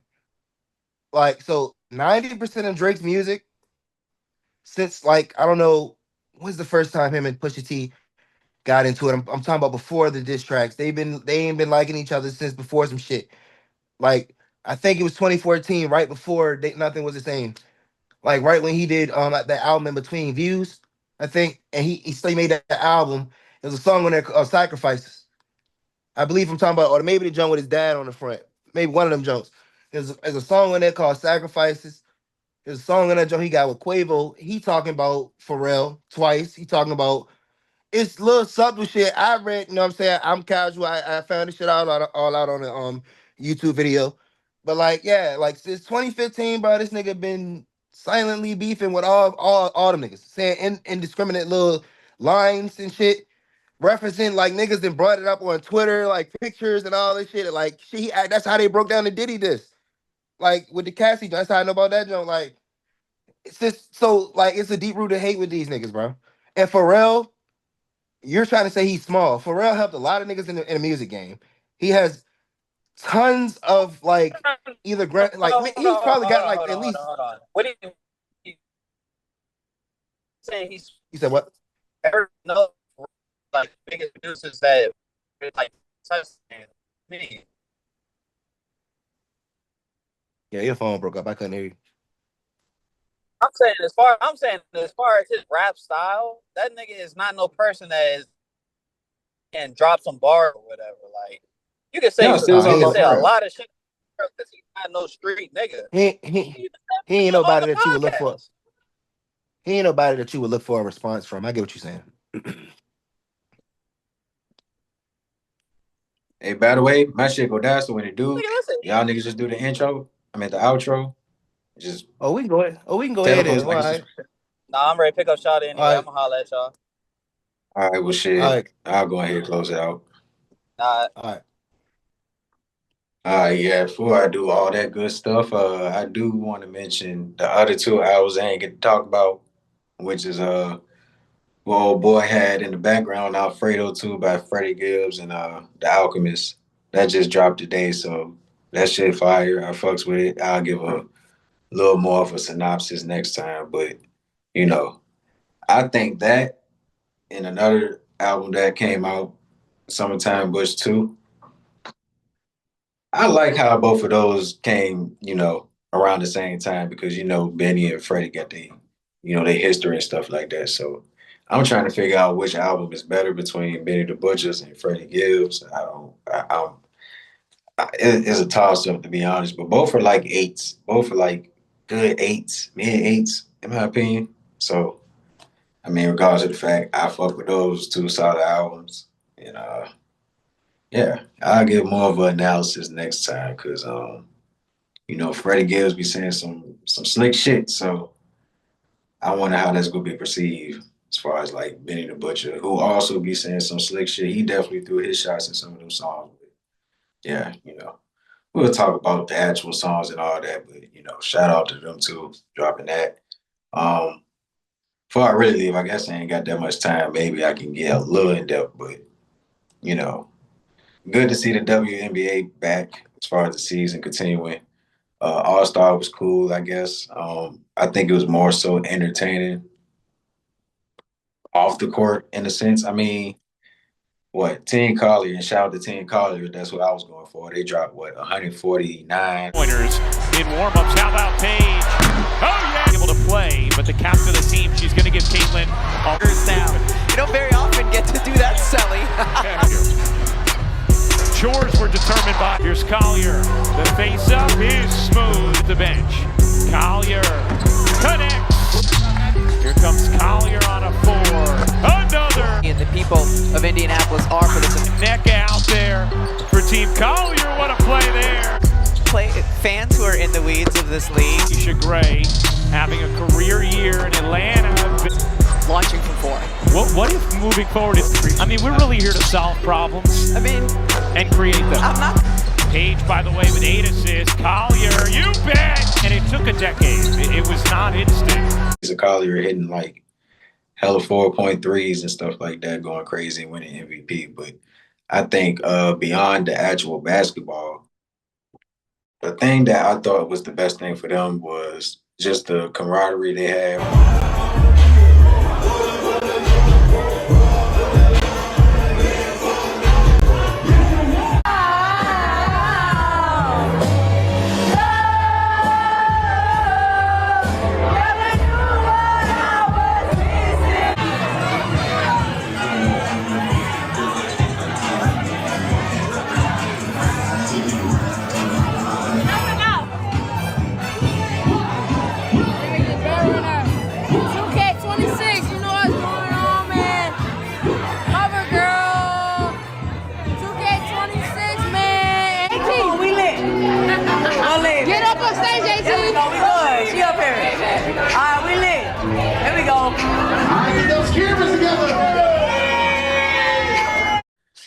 As you seen when they came out, they had to, pay us now shirts. Something important happened before the game. As you know, the collective bargaining agreement is under discussion right now between the league and their players. And before the game, the players came out without their warm-ups on with shirts that said, "Pay us what you owe us." There is a feeling among the players, as they expressed in their meeting on Thursday, that they want to have a piece of the revenue. It has been record-sharing revenue for the WNBA, and they have not been sharing that with the players. Just seeing the sisterhood of the WNBA come together, is a whole bunch of narratives about these players hate Caitlin Clark, like all the other stars and stuff like that. And there was no hate through that weekend. So I felt like Caitlin Clark, she had herself a good time, even though she was injured and stuff. She on stage drunk as shit, singing with Mario. Like, who the fuck thought that was gonna happen? Fucking turn it up to It's a Party at Waka Flocka. Like, Caitlin Clark was at the cookout. So, hopefully that whole sisterhood thing keeps showing its face, especially for the CBA meetings and stuff like that. And I thought that was just good to see. Like, that dispels all the, quote unquote hatred that they got in the WNBA for Caitlin Clark and even Angel Reese. Like, they was giving Angel Reese her, her flowers being so young and accomplished as an all-star. So, I think that was the most important thing for that event. And, it was still a solid game. It was still cool, Not too much defense, but at least it was offense. So can't complain that much. But yeah, I'm gonna go ahead and tune in a little more to some of these games. The Lynx and Aces are playing actually right now. I really want to check that out because the Fisicalio versus Asia Wilson. It's kind of a debate of who's the best player, and it's a legit debate. And Fee has been the one winning so far. Like, there's nothing to take away from Asia's resume, but somebody's clearly playing better than others. Downhill, good pass from Williams. Kayla Onyenwere from deep, and now Collier will try. Heisman into the game for Minnesota. Fee with Reese on her. And one to Williams. Collier will line up the three-pointer. Into the corner, Collier. Beautiful shot she hit in game 3 that will live in WNBA history forever. Denied by Collier. Giving it up, 6 to shoot. Collier for Minnesota. Collier lays it in. Carlton finds the opening in Collier, and Collier fakes the shot, moves in a couple dribble. 53, it's 22 points. The advantage for Minnesota. Collier. Game coming off of one of her games where she was set. And quickly you're tapping at that being something that had to do with mentioning the 16 points that had been before the dream. Nafisa Collier is like Nafisa Collier asking for the ball to fade away. But I'm gonna tap in with that. I seen a couple games. I seen a little bit of the Sparks Connecticut game. It was looking like it was. I mean, it ended up being a blowout, but it got a little competitive. It was good to see 10 to Charles still hooping, putting up 24 and 12 or whatever she got, something around that range. But UConn's women basketball legend, always got to shout them out. So actually it was about 4 Huskies out there, motherfucker, and Connecticut. So you had Bria Hartley, she was hooping before she got ejected. She kind of was going off at the refs and stuff. So got her out of there. But you had Ono, she's been hooping. She had herself a solid game. I think she had a double-double or somewhere near it. And then who else? You had Azrae Stevens. She was hooping. Azrae, she a sniper, dog. Like, she hit like 4 threes. Who would have thought Azrae Stevenson would be a consistent shooter? I mean, she always had that ability, but she had a step-back 3. Goddamn. Whoop, whoop. Like 6'6" Azrae Stevens. Like, yeah. It was some solid games. Who else played? Let me not forget to say that Plum Dog and De'Arica Hamby had great games, by the way. But other than that, who else played? Seattle and Sky played. That was a blowout, so I ain't really tuned into it. But I did see that old girl that got drafted #2. I'm gonna talk about her another time. I don't know how to pronounce her name. It's like Danielle Mabunga or something like that. I don't know. I don't know how to pronounce it. But she was hooping though. She was getting buckets and all that. You know, they said she was the youngest player to get 100 points in the WNBA. Malonga, the catch, the patience, and the rookie sends 2 to the and sees 3, flips it to Malonga to beat the horn, the youngster. Give it back to her. Malonga fading away. Oh. I just saw her get banged out early in the third quarter. Thank you, Tiffany. In that tournament play, Malonga leans down. Abby Williams drops it off. Malonga again. Lexi Brown. Malonga with the right-handed layup. Malonga turning. Indiana product. Malonga trying to size it up. Oh, she's got a shot. Malonga up and under and score. Williams pull pass inside. Who thought Malonga was going to go up, but she hesitated. Puts it up and gets it to go. Miss. High-low Malonga, good catch. Kick back out. Malonga tests her hand to the triple. Oh, Malonga gets swatted, but then on the breakaway, she gets the step, can't get the dunk. Bounce pass inside and Dom Malonga. High-low to Malonga, beautiful. Malonga driving in, she'll float it up. How about the Deckers? Got it to Dom inside. Malonga loses Collier and finishes. So, her being 19, you don't usually see 19-year-olds in the WNBA. So she got a good little start for herself. And she'll probably hit her prime by 21. So I'm gonna try to keep track with her. But she got a good game. Of course, Nneka, she's been hooping as usual. Gabby Williams had a good game. Skylar Diggins had a good game. I think she had surpassed 400 threes in her career. So shout out to Skylar Diggins. And it's so much better to just say Skylar Diggins. Like the Skylar Diggins Smith shit, it just won't hit the same. Like I grew up on Skylar Diggins, and it's cool that we can just say that and not Skylar Diggins Smith. Like, it just take away the nostalgia. But anyway, yeah, Storm had a good game, even though they lost to my Dizzall P Bucks. I'm rep P Bucks all season. I don't give a fuck about the record, but we did have a good game, a good win against the Seattle Storm, like 2-3 days prior, or something like that. And it was a cool game. Bucks did her little thing. I think she had like 14 something points. It won't the hugest game. It had like 6 assists and stuff like that. But I think she was doing her job as a team player, allowing the other players to get good to see Arike Umawale look like Arike Umawale for once. Like, lackluster year, of course, but we get it, rebuild and all that. But when Arike on one, she's one of the best scorers in the league. So it's good to see that Arike be aggressive and hitting difficult shots, hitting difficult threes, step backs, and all. So, I hope she can finish the year off with that type of mentality. But, yeah, we got a good win, man. I'm playing the Wings as long as Paige there. So, we got a good win. Yeah.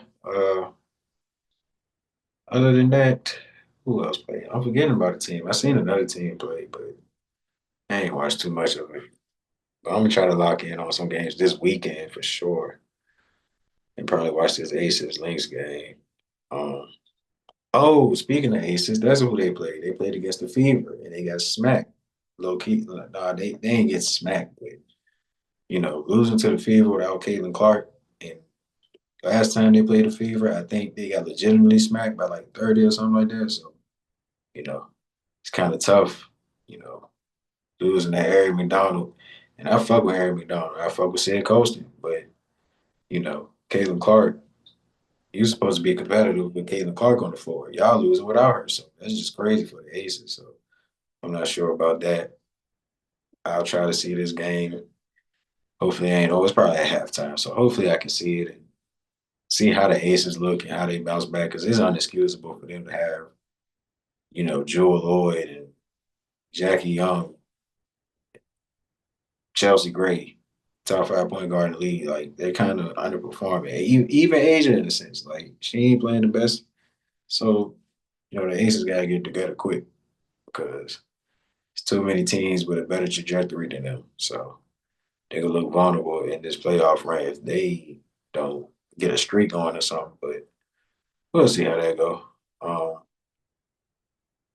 Yeah, other than that though, that's pretty much it about the W. I'll catch a couple other games here and there.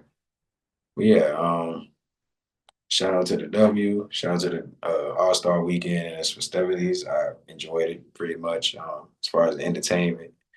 And yeah, like again, seeing Caitlin Clark turn up, the Stud Buzz, they went viral and shit. So I don't know who Deep Low is, but shit, I probably heard a song or two, but he's a superstar, as I'm pretty sure everybody else know. I don't know. I find it funny that she was kind of trying to tell the man turn his music off. This nigga is a fucking superstar. Like, but that's just to show. It go to show how hilarious those two, with Letitia Heidemann and Courtney Williams. You know, they're some funny motherfuckers, and they really selling their brand pretty strongly. So I fuck with it. It's cool. You know, so yeah. Oh, one last thing, just a shout out. Shout out to Kayla Thornton. One of the big pickups in the expansion. Links. And the Valkyries really want to play in transition. Case. Oh! On 2 and 3 defenders in the paint. And Kayla Thornton right in there against this Valkyries defense. Thornton for the breakaway. Digits Martin wanted it to shoot a 3. Thornton's got to go. Shot clock winding down. Oh, beat somehow keeps it. KT's got a free throw line jump. So many games this season, she was like, not again. Thornton firing. And they've got a breakaway. KT long stride to the rim. She does. And KT goes to the rim. Thornton is running. She's yoring. She's swerving. She's converting inside. About a week and a half away from All-Star Weekend, converging on Indiana. He's on the drive, the kick out, and Thornton hits. Thornton launches and gets. KT. I've always been a KT fan since I seen her with the Dallas Wings. So she out for the year, knee injury. Not sure if it's an ACL or some, meniscus or something like that. But she out for the season. No playoffs for her. Sucks to see, but hell of a year. Hell of a year for Kayla Thornton. And it's just cool to see her trajectory going, and her going to the Liberty, going to 2 finals, winning 1 championship, and then basically being the best player or the most experienced player on her team, and getting her first All-Star nod as an undrafted player. That's pretty impressive. So even though her season cut short, you still got to salute her making the All-Star team, after winning the championship year prior. So that's cool shit. So speedy recovery. Hopefully she cool. Hopefully Angel Reese cool too. She injured. I didn't even know if she was injured or not, but apparently she caught herself a little injury. So hopefully she good. Cause the Sky need her. If they get their ass whooped like that, nah, they need Angel Reese for sure, because they got mollywopped. And that's probably about it for now. I like to see what the Liberty doing. Oh, the Liberty, they signed what's her name? Emma Meeson. Probably Meeson, I don't know. I forgot her name, but she was a finals MVP in 2017 or something like that. I forgot, bro. Emma Meeson. Was that with the Mystics? I don't think that was with the Mystics. Damn, who did she win finals MVP with? Yeah, I can't remember. Honestly. I think that was with the Mystics that won it with Ella, EDD and Tasha Cloud and them. I can't remember. All I know is she got signed with the Liberty. They got Jonquel Jones back, so let's just add on to the depth that they already got, the reigning champion. So that's kind of OD in a sense. But we'll see how it all formulates. I think that's an interesting move, though, as far as depth for the Liberty. So we'll see how all that formulates. But I got about 25, man, probably ain't that much. Probably like 15 more games. Get the playoffs cracking. What is it, July 25th? Yeah, so playoffs around the corner. Hopefully all the stars get healthy. Caitlin, Angel, all the other injured players, Ariel Atkins. The Sky also need her. But yeah, that's about it. I'm gonna go ahead into this in a few. And yeah, I think we are done. I think we are done. Again, we will revisit all this music stuff again because yeah, it's I think it's a couple more fire albums coming out. I can't wait till this JID album come out because the boy on the road, Don Toliver, he announced the album, but that's like 6 months from now. Is that enough time before 2025? Yeah. I don't know. But shit, hey, I'm anticipating that Don Toliver album being fire. Like I think this shit will be heat. I already say Fago. That's great. That's Spanish, but yeah, man. I'm done. I think I covered everything. I listened to a little bit of this Pusha T verse. Crazy going that Birdman like that. That's kind of crazy. I mean, he going that Drake too. It's a cool song, and also shout out Wale. I don't want to forget, to shout out Wale because he has been cooking up, last 6 months, 7 months, like since last year football season. So cool to see Wale dropping music. Wiz, he's been dropping music too. Christian OJ too. It's another OG. I mean, I guess you could say Tyler OG. The Tyler album cool. I guess it's not really my vibe, but at the same time, it's all right. He ain't too bad. I say it's okay. Like that's probably for the diehard fans, but still, it's cool to see Tyler dropping music. I think he dropped 2 albums this year so far, so or at least 2 albums in a year span. So that's cool to see that the OGs are still hanging in there, and I think that's been uh ongoing thesis as far as like the hip hop game. It's like, are the OGs better than the young niggas? Like, cause the young niggas, I mean, they doing their thing and all, but their music is kind of different from like the vets of 15 years or 10 years or whatever. So I mean, I don't know. I don't know. It's all subjective, it's all opinionated, but again, like it's cool to see the OGs still kicking it. It won't like 15 years ago where it's like niggas hit 45 and that's it for their rap career. Like niggas is going strong with it. So that's cool to see that hip hop is still thriving, whether it's the vets, the young niggas or whatever. So yeah, cool to see. Can't wait for the year to finish out. We'll see what else come out. Other than that, we done. Finally. Like and subscribe, all that good stuff. I'm gonna get to chopping up this content. And yeah, cause I seen some shit. I gotta respond to this shit.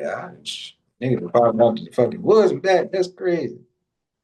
But yeah, for any of those that view, please leave a comment. Let us know how you feel, good or bad. Don't care. Entitled to your opinion. But yeah, if you do have a good comment, hit the like button, hit the subscribe button. 6 away from going live. So, we ain't gonna rush it, but at the same time, I would like to go live at some point. So, a little support would be cool. Peace and blessings. Have a great weekend. Have a great time whenever you see this. We go.